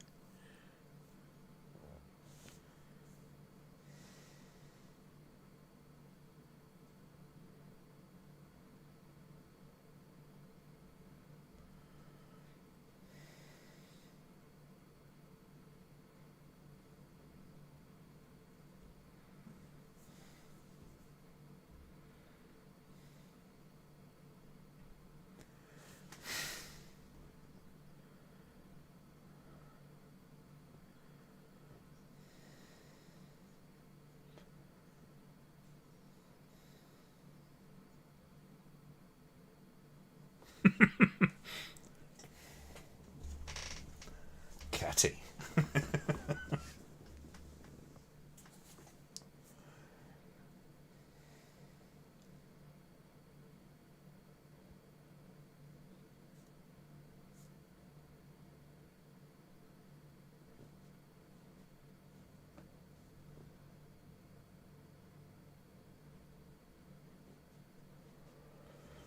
Hmm. Hmm.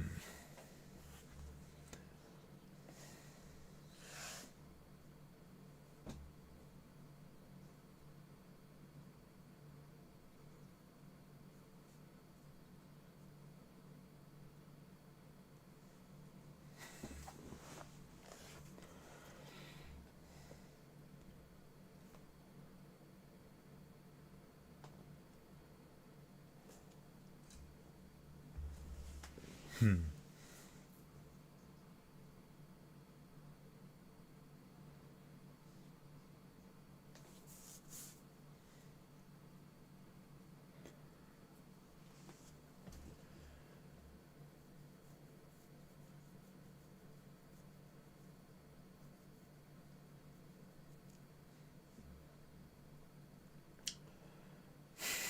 Levitation, ladies and gentlemen.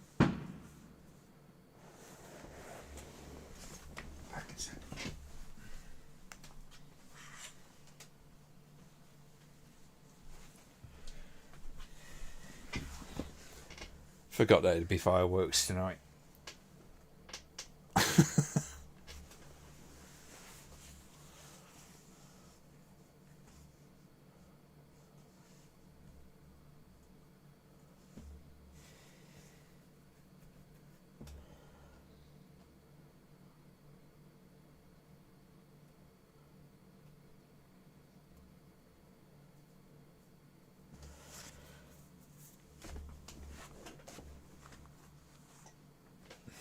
interesting idea, isn't it? It's like the just plucking the skills and talents from one person and shoving it in another.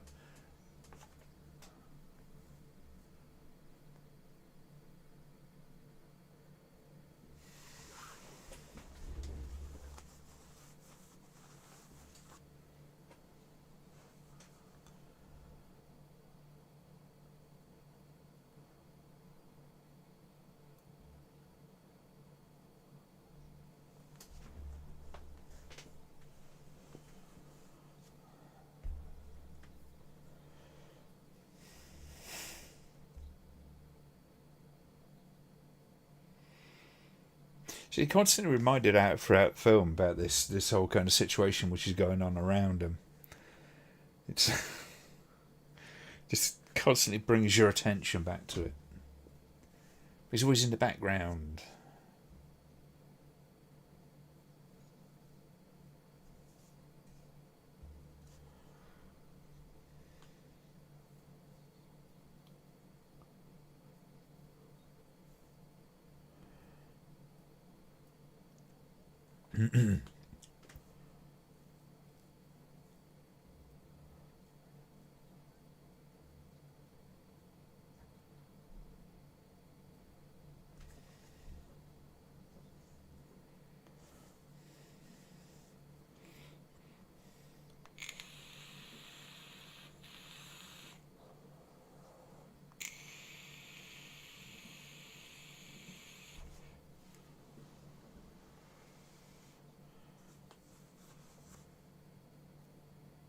There you go. Transference is going back to that little brief shot of the book.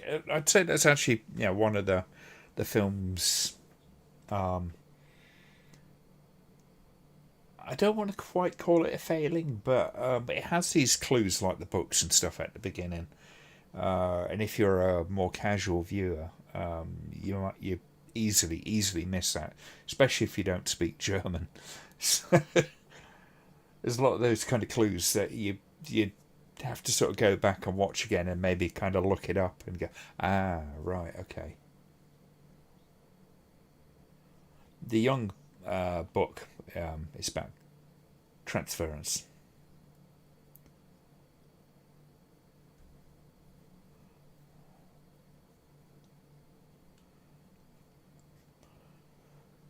And I always get the feeling that this film's a lot more complicated than it lets on first time you watch it. I mean, the first time I watched this film, I kind of had this feeling that, I got through it and I went, there seems to be a lot going on there, but I missed tons of it. Um,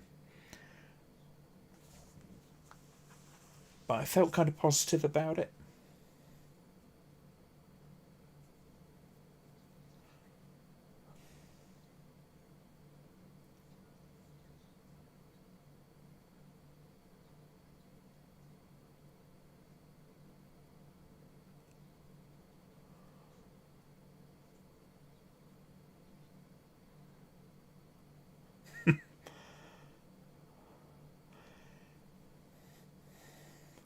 I think it works as a remake because I can't pronounce his bloody name. Already had a style. Many directors fail with remakes because they're freshers like Candyman, for example. But he and Luca already knew his craft. Always makes no, that's always a helpful thing, isn't it?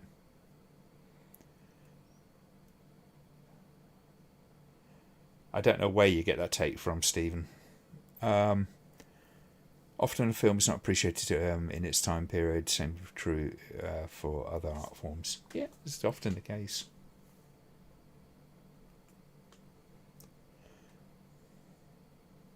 I mean, seriously, if you don't want to watch the film, don't watch the film. It's really as simple as that.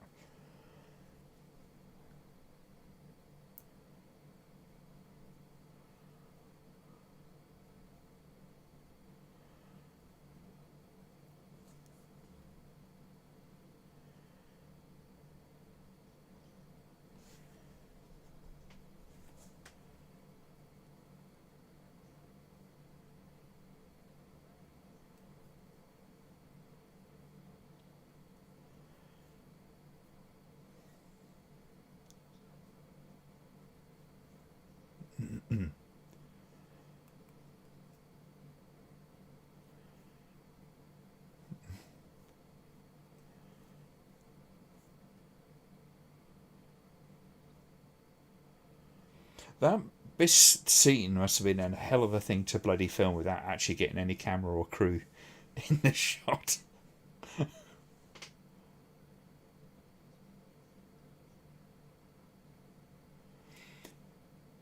It's an interesting look with all that kind of like slats of glass. It's of mirrors. It kind of fractures the image, doesn't it?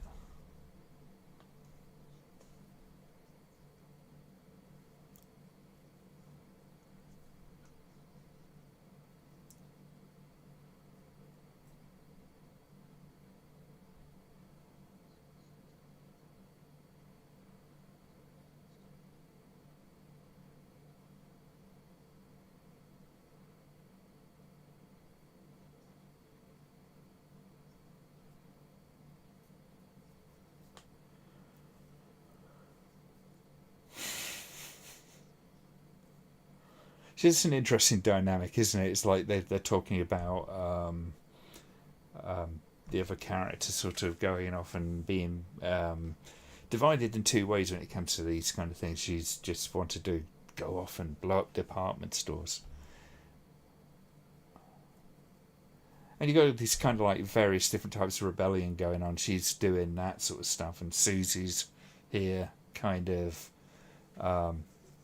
against her mother's wishes. She probably ran away.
Well, I'm sorry you don't like it, guys. But at the end of the day, you do.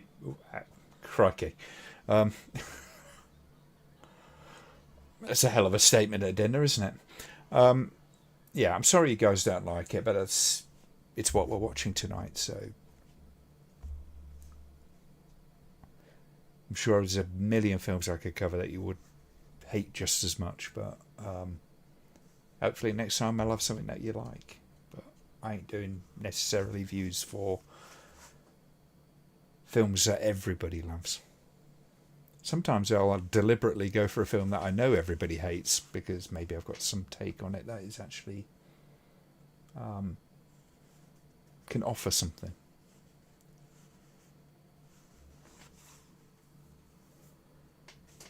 But I appreciate a little bit more positivity, or at least if you don't want to be part of the stream, go find something else to do. It'd be better for you. You'll enjoy yourself a bit more, and I think that's important on a night like this.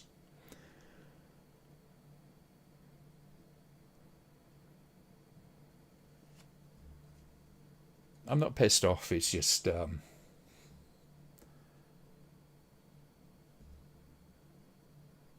it's New Year's Eve, man. We should be chilling.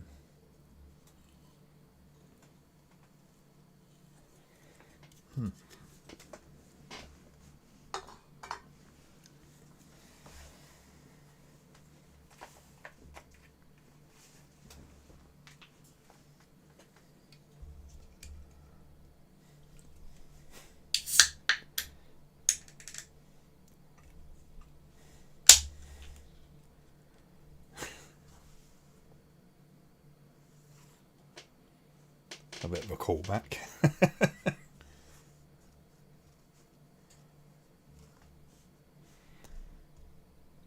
Yeah, and I disagree with you, Stephen. I like this movie.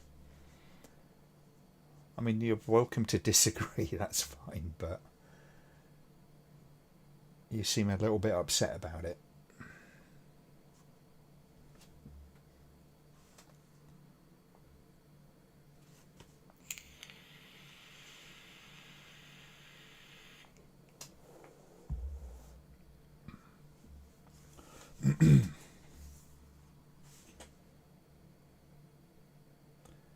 Hands on the mirror. I'm going to have to polish those to buggery now.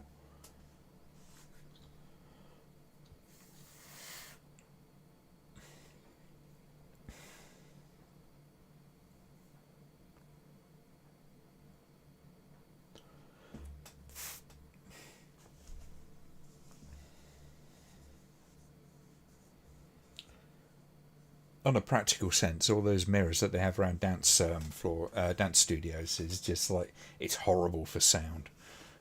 It's like being in a fucking great big echo chamber.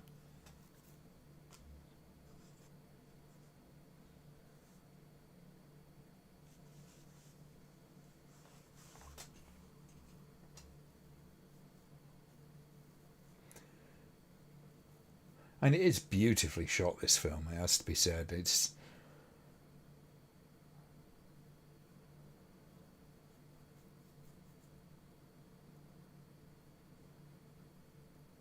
and considering they're not using the same sort of lighting as Argento, um, it's sometimes like in this scene, it kind of has that sort of quite extreme sort of vibe with the darkness and light, lots of shadow. Even as a lighting guy, I kind of like I like shadow. Yeah, some lighting guys, it's just like pile as much as you can on the stage, make everything absolutely kind of.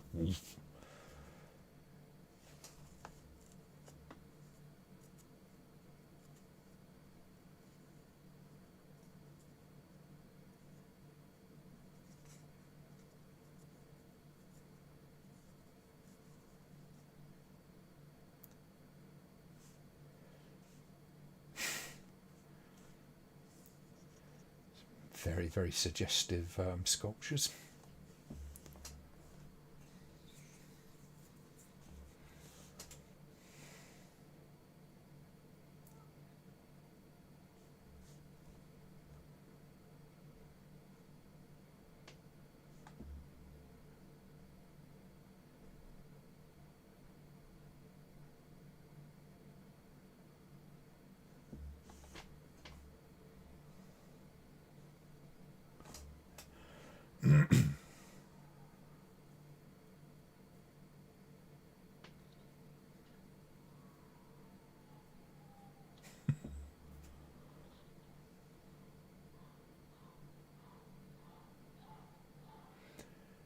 So that chanting sort of sound you got, it kind of matches the sort of vocalizations they do in the dances. So you got this whole kind of like crossover of links between kind of the dance and what the witches are doing. And the whole kind of dance thing is sort of their spell casting in a way.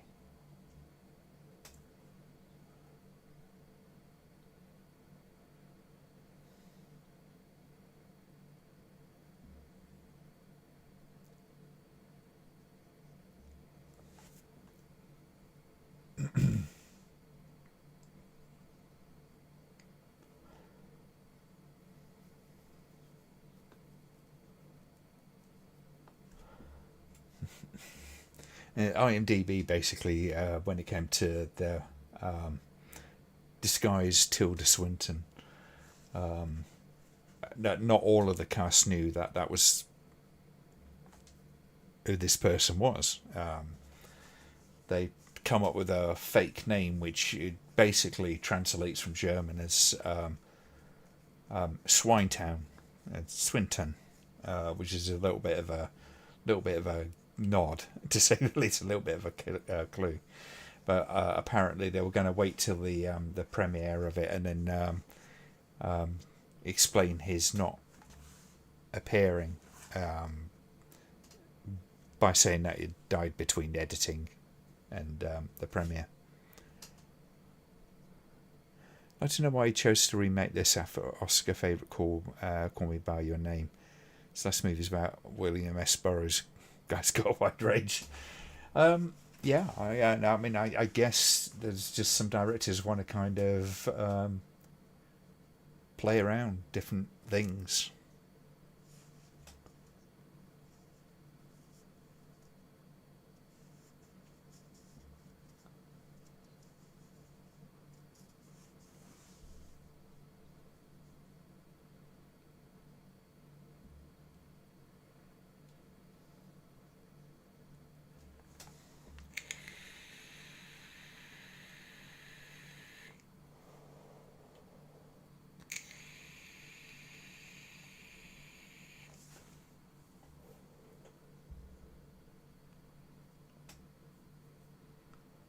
I love that the tabletop looks like a splat of blood.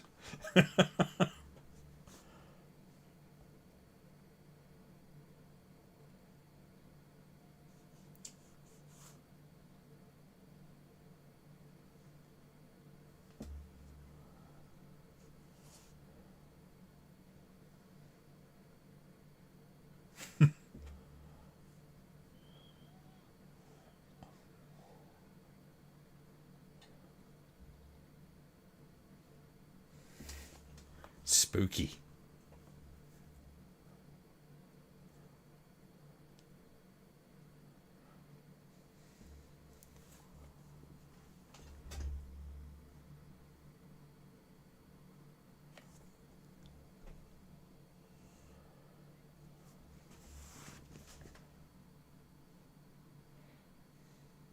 I mean, for me, the atmosphere that's sort of generated in the film, but like with things like that very short outdoor scene where she sees one of the teachers staring at her. People walk by. It's a very old, it's not a new kind of scene. If in many respects, there's plenty of films that have done very similar things, but it kind of works. It's a little bit of a cliche.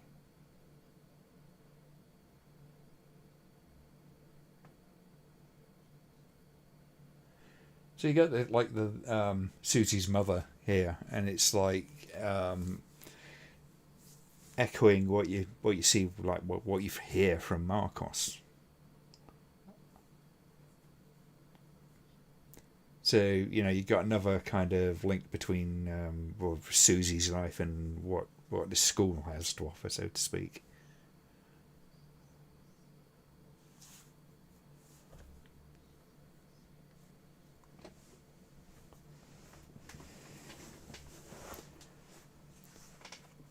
Mother, ladies and gentlemen.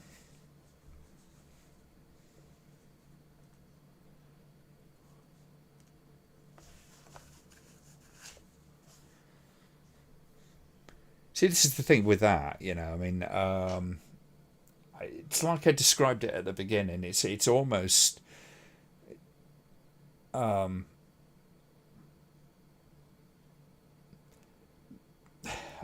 guess this is. I'm just trying to think whether or not I should kind of go into this because I don't want to go down a rabbit hole. But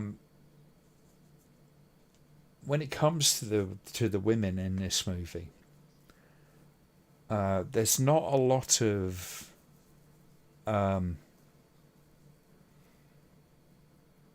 kind of right on stuff in terms of like the politics. In my opinion, it is a very female centric film. That much is true. In fact, it's overwhelmingly female centric. But is it doing like a Ghostbusters 2016? No, it's not. Not in the slightest. Because there's a lot of negative traits of the female characters within this film a lot of associations with mothers. And this sort of reactionary kind of evil that they do. Is it reactionary? I mean, are the mothers a reaction to evil, or are they feeding off of it? That's the thing. This is much like the original Suspiria in that respect. That the three mothers are kind of like harbingers of pain, suffering, and death.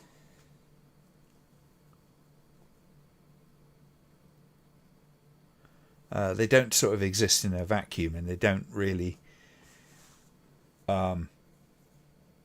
they don't represent any kind of good, and that's true of a lot of the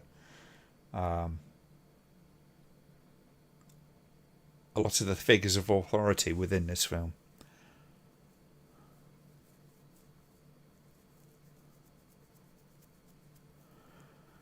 The dance is incredible. If you read the comments under the YouTube videos, it's all from former dancers who attended dance school and ballet classes where they were horribly abused. Yeah, that's, not uncommon. Dance, it's particularly when you get into like kind of like the professional career of dance, it's an incredibly challenging environment to be in. As is a lot of like performing arts, but dance is almost like uniquely abusive in even under the best circumstances. It wrecks your body.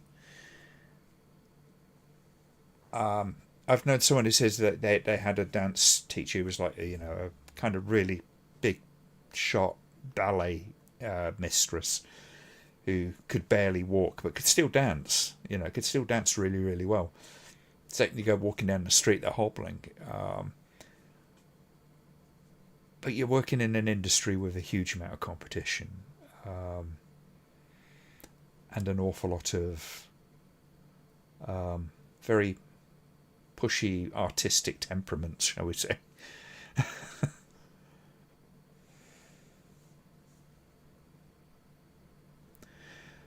Their goal is amass great wealth. This can only be done at causing harm to others. Was there? No, that's not what I'm saying. I mean, that is part of what is suggested in this. But there's a lot more going on than that.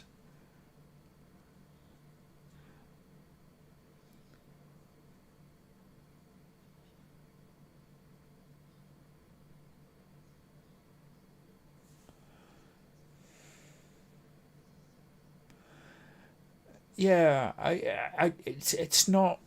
I think, Paul, that it's not one of these films that necessarily everybody's going to warm up to, or immediately, if at all. I totally understand that. Especially compared to a lot of the films that we've watched on here. It's very slow. It's 2.5 hour long film, for God's sake. It's, but like I said, I'd never found it. I've never found it to be overwhelming. It doesn't feel that long. But I've always appreciated slower films that kind of like build, and this does. It builds for me. It's building tension right the way through. There's always this undercurrent of dread going on.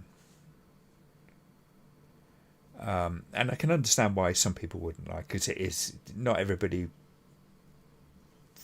really kind of vibes on slow and ponderous films, I guess. There is a certain sense of ponderousness to this, I guess. But it doesn't make it bad for me. Next year we've done this Let's Do Mother It Is. Well, tell you what, John, we'll have to do it as a stream together, maybe. You might have to hold my hand on that one.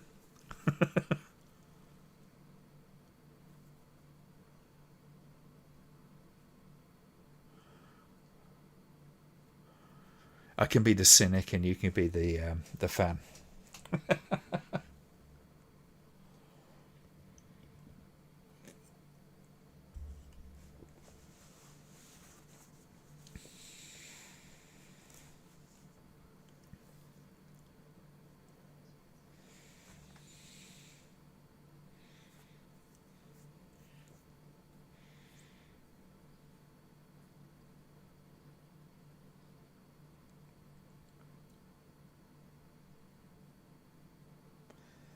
Oh man, I hate theatering around.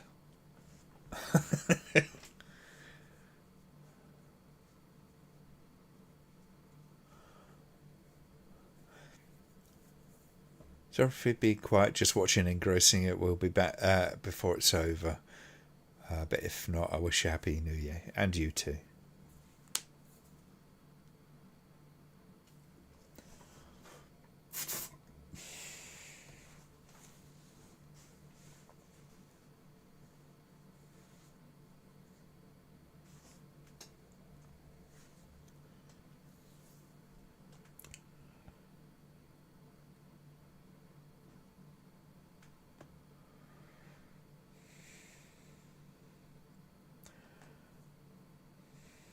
See, it would drive me crazy trying to light a show like that in that space.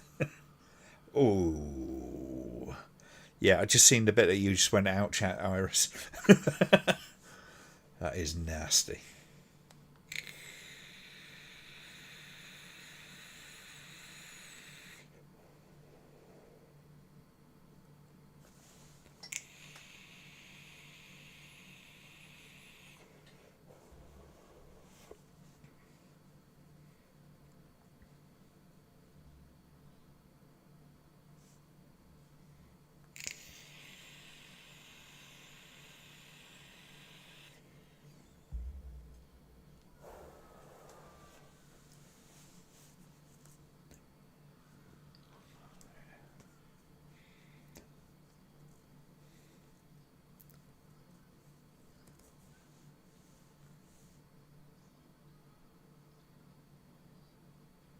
Oh god, that's awful.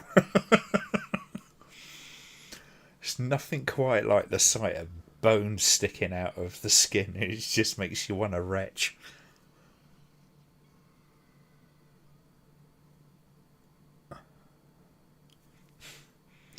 I broke this wrist one time, and it kind of because it was broke completely, and it went up and back, and my arm was kind of like, this part was like back here. It was not. It was kind of upsetting.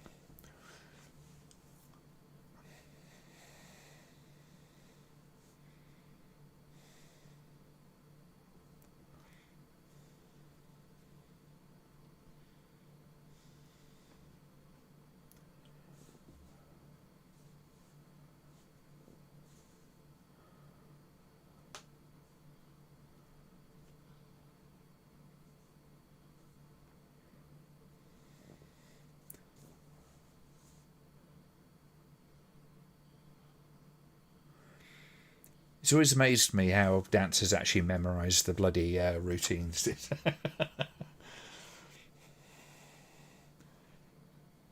Especially with all this kind of like, contemporary dance type stuff.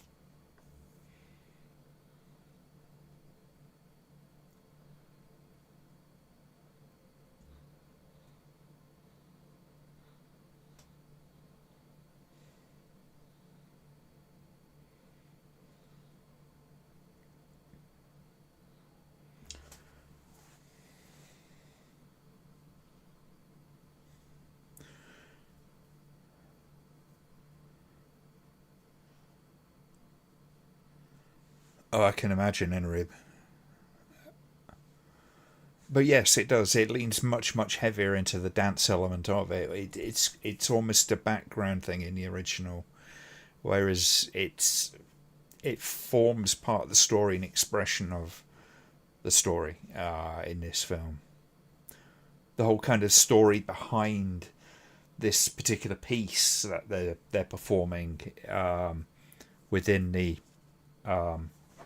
within the story is it is informs about kind of what's happening.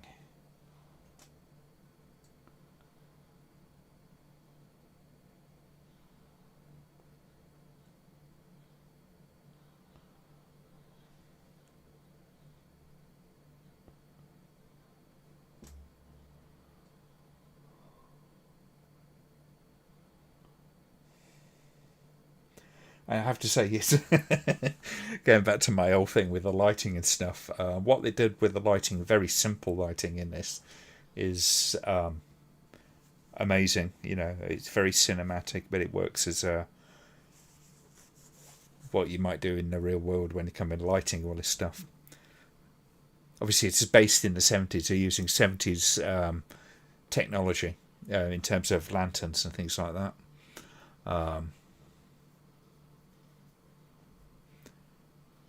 So no moving lights for these guys.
I've been through performances like this.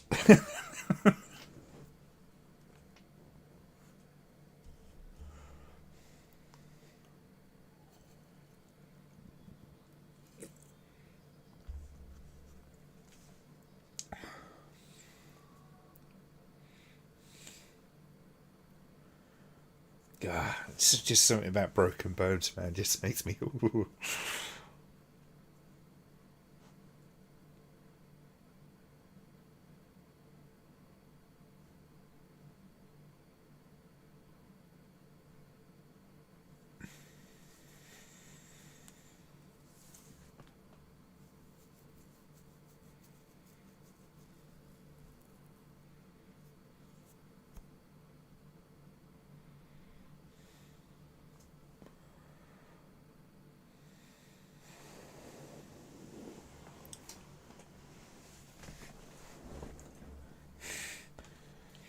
I think you're about 30 seconds or so ahead of us, Iris.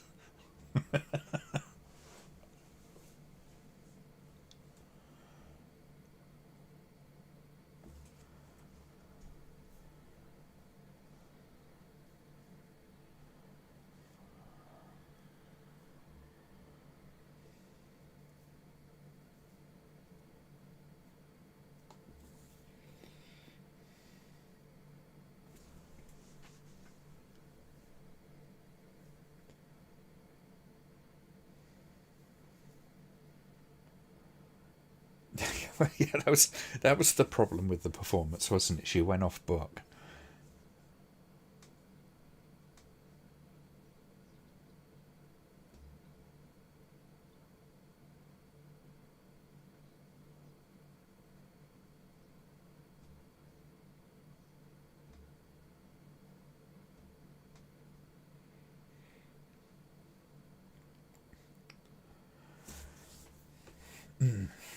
Right, I will be right back.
Did you miss me?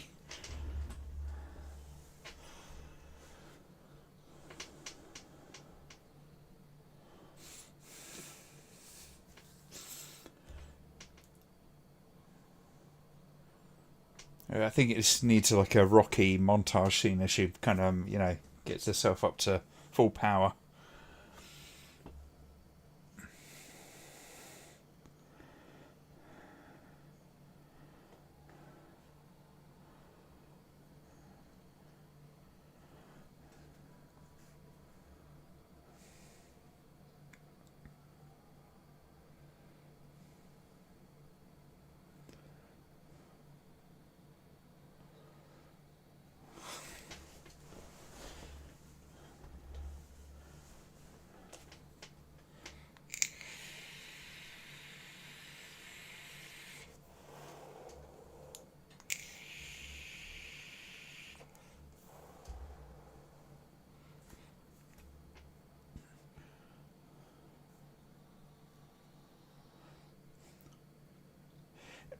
It's very easy to kind of like look at the original and sort of go, well, it is so much more visually striking. This film does have its moments in terms of kind of like how it does like the little montages and stuff like that.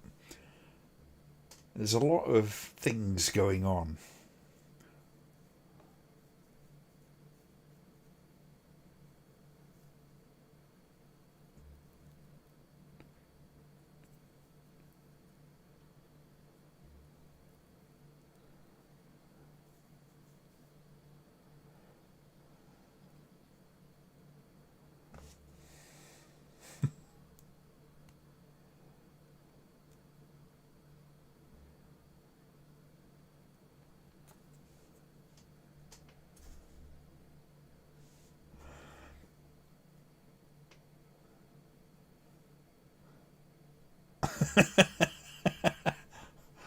Fight for it, Paul. Fight for it. You'll be fine.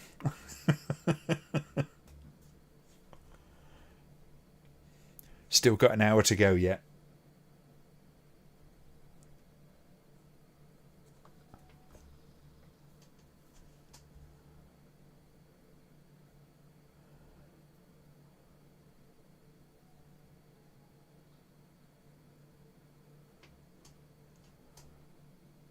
Not the magical hook.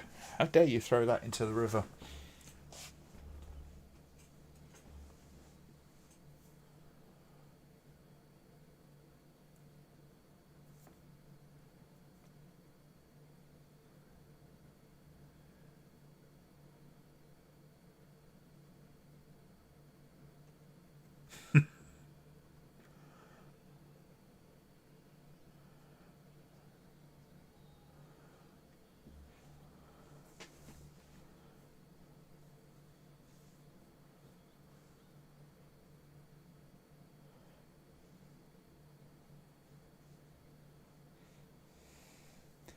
Head of the table. That means she's special.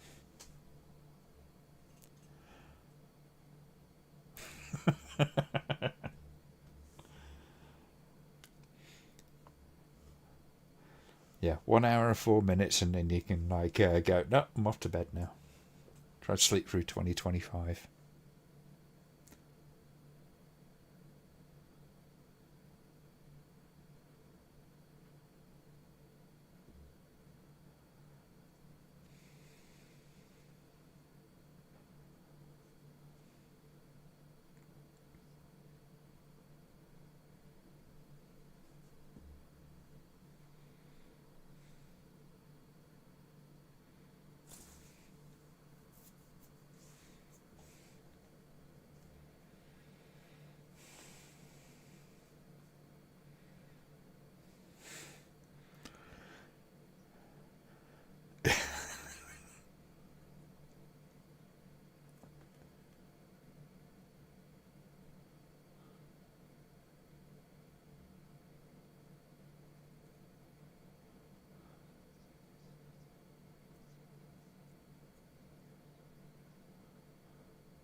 So, according to IMDb, Jessica Harper kind of lied when she said she spoke fluent German. She had to run off and take lessons, which I absolutely love.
So, if you tried that shit in Britain,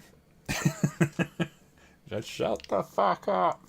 Trying to listen to the jukebox.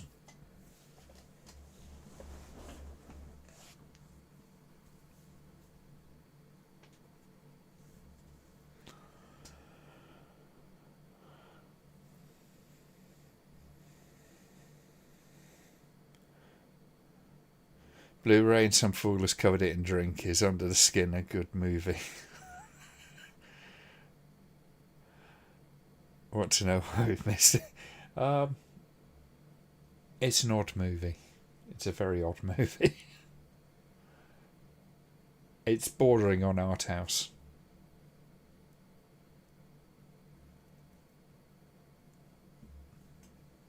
Not that that's a bad thing, but probably not what one you want to watch if you're absolutely tanked up.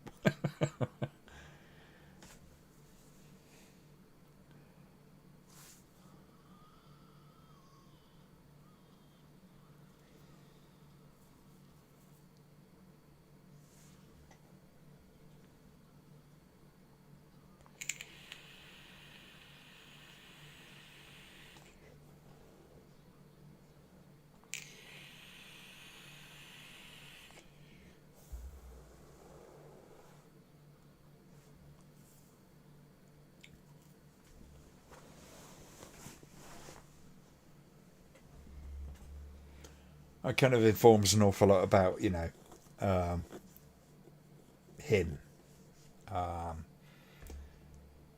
Because to say the least, he made mistakes in his past. Hello, Adam.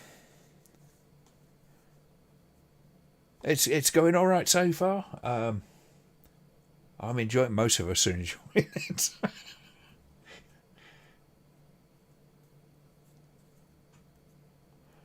Scarlet is off the scale. Hopefully, give it a lick and a polish, and the disc may work. I'd say it's worth a watch. Do it when you've got a bit of time on your hands, if you know what I mean.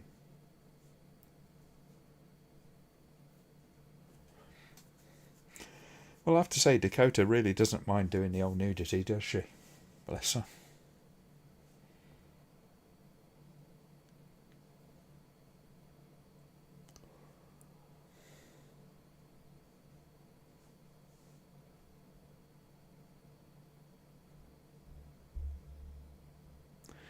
Female dance schools are from Dante's. Yeah, they can be tough. Shockingly so. Hopefully not so much these days, but there's always going to be competition when it comes to that kind of stuff. When you're working in the arts, whatever discipline you're working in the arts, it's always massive, massive competition.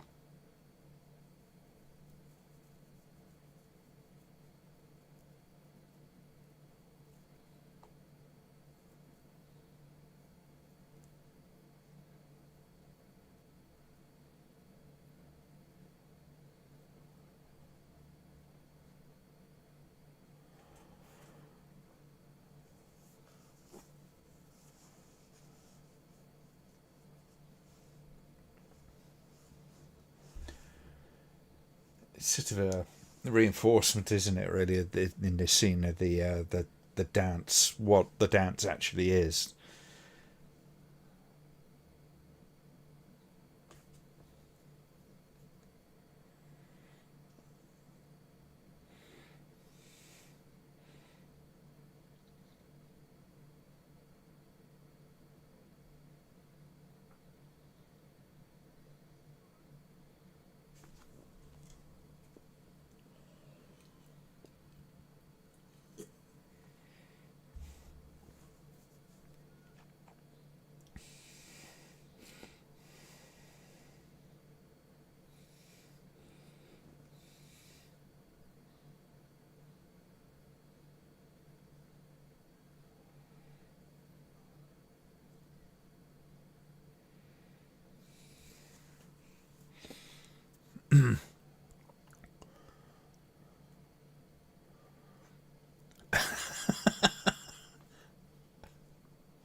It sounds like you're having a hell of a time, Paul.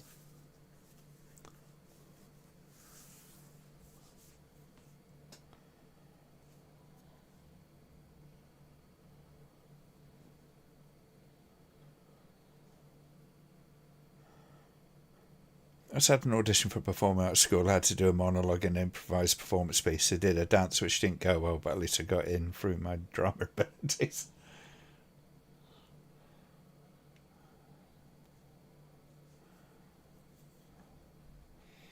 Well, it's very rare you get the triple threat, isn't it? So you play your skills.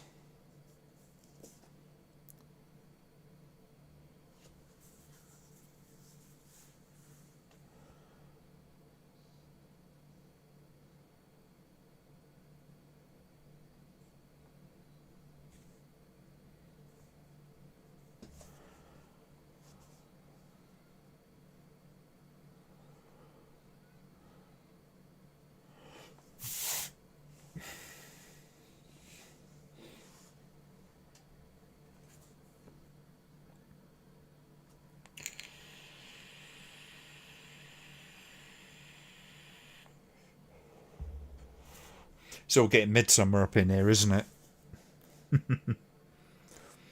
What is fascinating about this whole kind of like just vista that we have in front of us is just sculpture of bodies. It's just kind of it's just insane looking, isn't it?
She's looking a little rough around the edges, isn't she?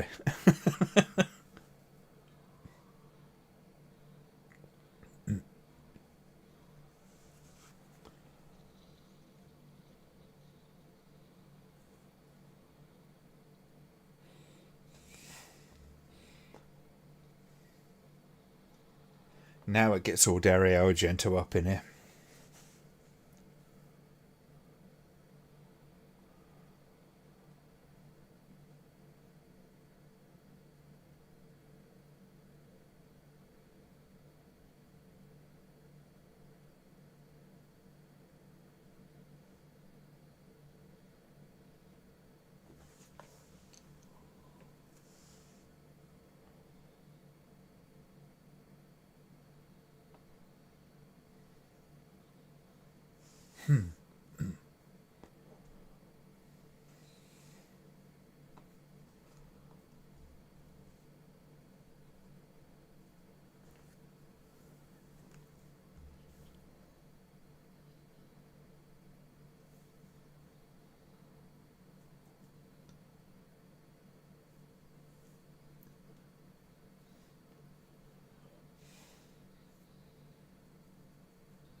Cleaned up the disc, have fallen over twice, making way back to the front room.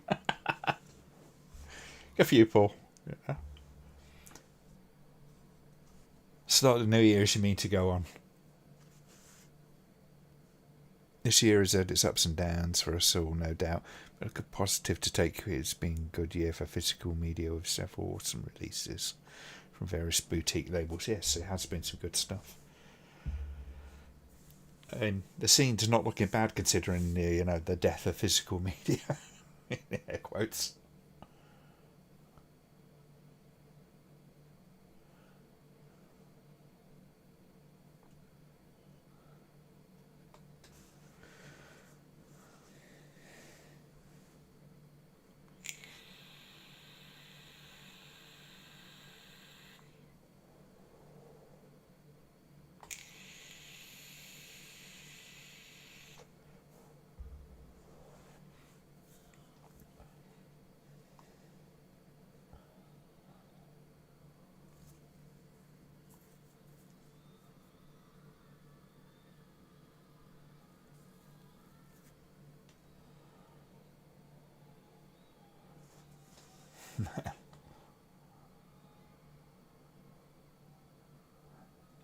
We do seem to be getting into Mandy territory, don't we, with the lighting?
Wow.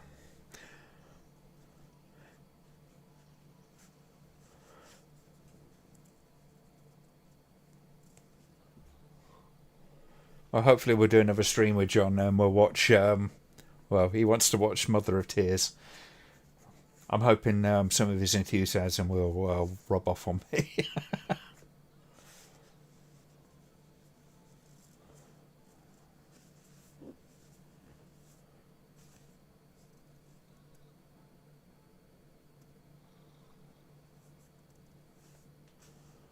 Man, it's like... It's like if Scanners had a bigger budget.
Simon's always a good one for Dawn of the Dead, it has to be said.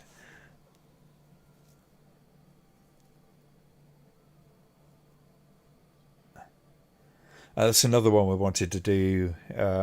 Was a couple more of the George Romero ones with John as well, actually.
Might want to watch it when dancing on that floor, though. It's kind of a little bit slippery, I imagine.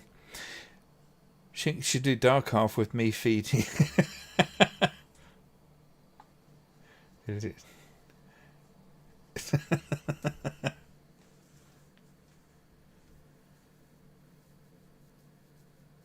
Oh, maybe we should do that sometime. Been watching Rambleholic New Year's live stream way before the year 2000.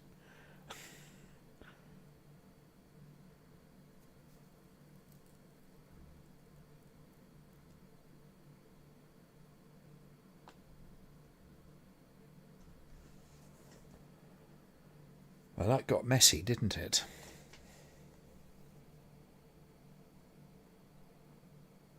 I think if there's anything, I probably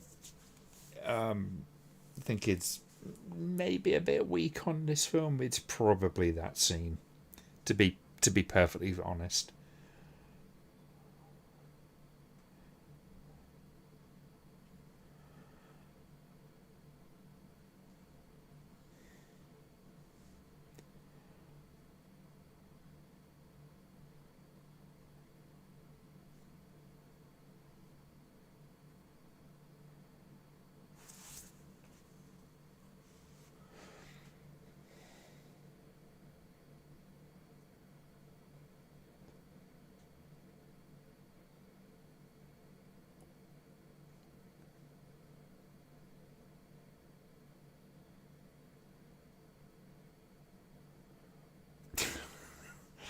I've come out of shows looking like that.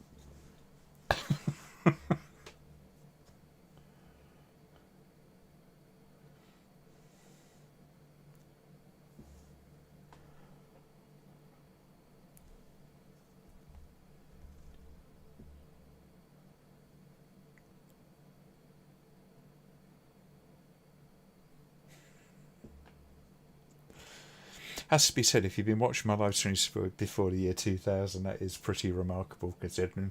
When did I start? 2009.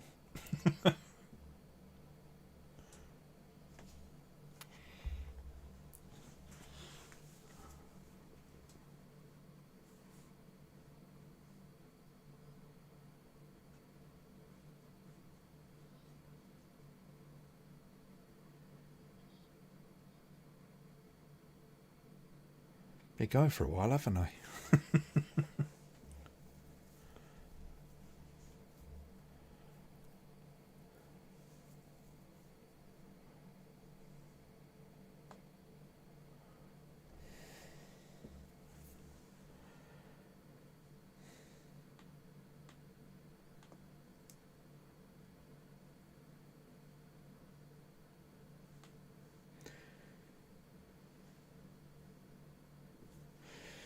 See, on the bright side, at least he doesn't have to live with this for too much longer. He's quite old.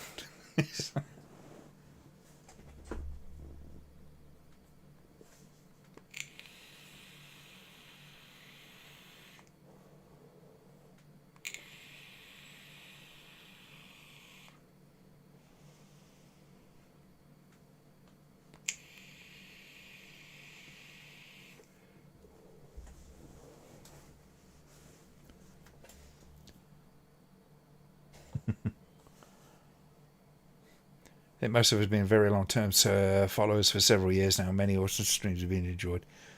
Yes, well, that was something, the fight for your life one. And very, very last minute, but thanks to Newt for that one because he set it up.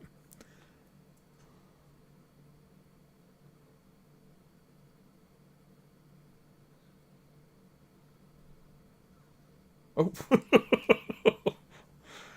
there's a little bit of humour for you. And there's not much humour in this, but that was funny.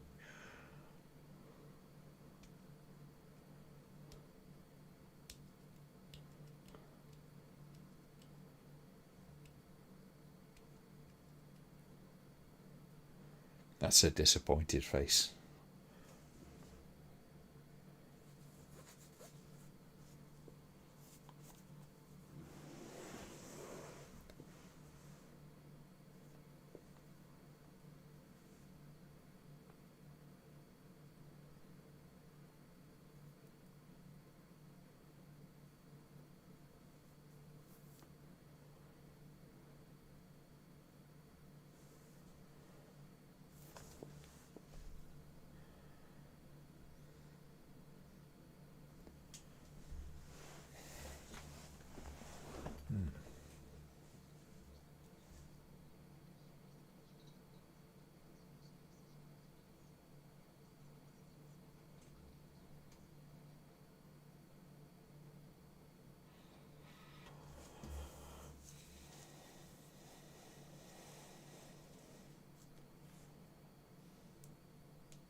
She's certainly got a lot more confidence all of a sudden, hasn't she?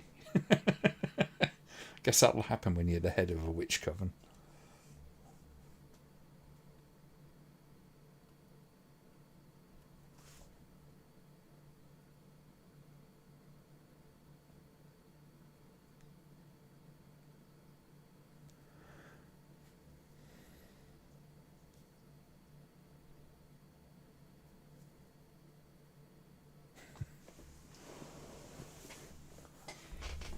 I do believe everybody is drunk. Good. Cheers, folks.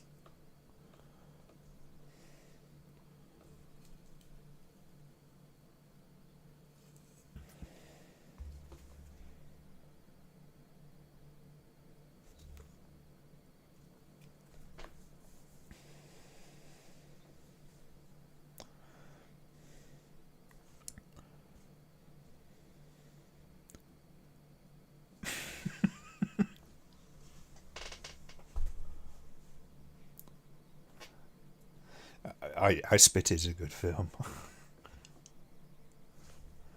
Despite what the BBFC may still say about it.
It's really ending on a high, isn't it?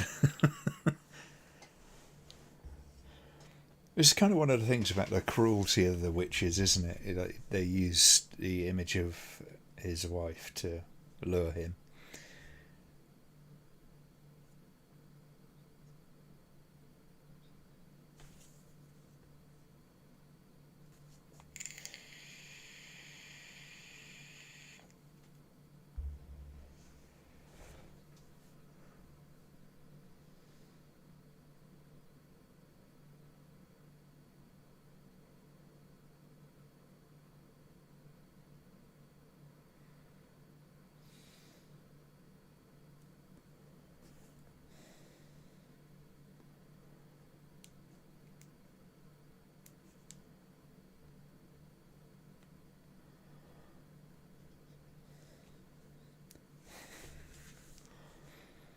I just can't appear. I can't believe I appeared on VR. It's just.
Hmm.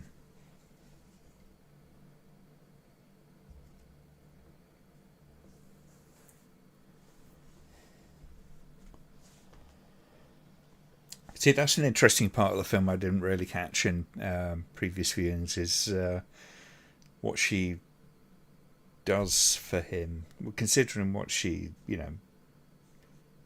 what she is, Mater Suspiriorum.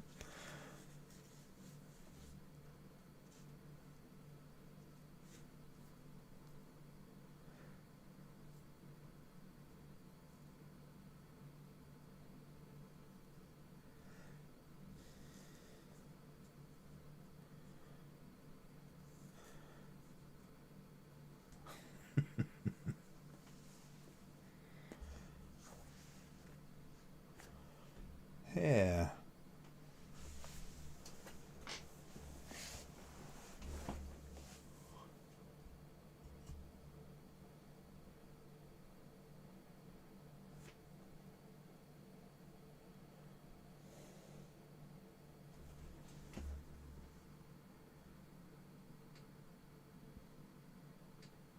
And that's that.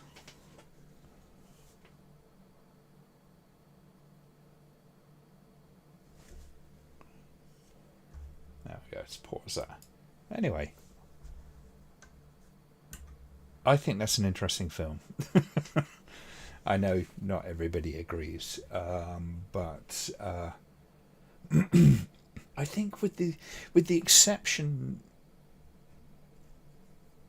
maybe the scene where she kills everyone off is a little off for me, and I'm not quite sure why. However, that isn't really the centerpiece of the film for me anyway. I think it's a very powerful story, and it's really well told for them, just generally. But yeah, I like it. I like that film. It is suggesting the original Suspiria next, which I probably, you know, some of you might be excited about that, but we're getting quite late in the day now. But yeah, I hope you like at least can see something in the movie that might be worth sort of pursuing, because I think it is a worthwhile film. I think it's incredibly well made. The performances are great. It's just not too much in the way of callbacks, which there's quite a few there, but they're not too slap you around the face, which is kind of good. I think it's a juddery filming. Not a fan of it. There is bits of that, but yeah, I mean the editing is can be quite jarring at times, but I think it is done with purpose. For me, anyway, I think that way. Very good. Still need to watch it a few more times to get my head around it. Read around it a little bit. See what some other people sort of say. And, there's a certain amount of it which will make a lot more sense. I think understanding the context in which it's put, i.e. the time and what was going on around that, because the film does spend a lot of time kind of delving into that, dipping into it. So this whole kind of world which surrounds what's going on, which is kind of important. And the Doctor in it is really the kind of the centre of the story in many respects, a lot more than it might kind of appear. Particularly his kind of relationship with his wife before they got split up and separated. So that's an incredibly important part of it. There are a few things that even I've got to kind of like get my head around a little bit. Quite why she does what she does for him at the end is kind of a little bit evades me ever so slightly. But yeah.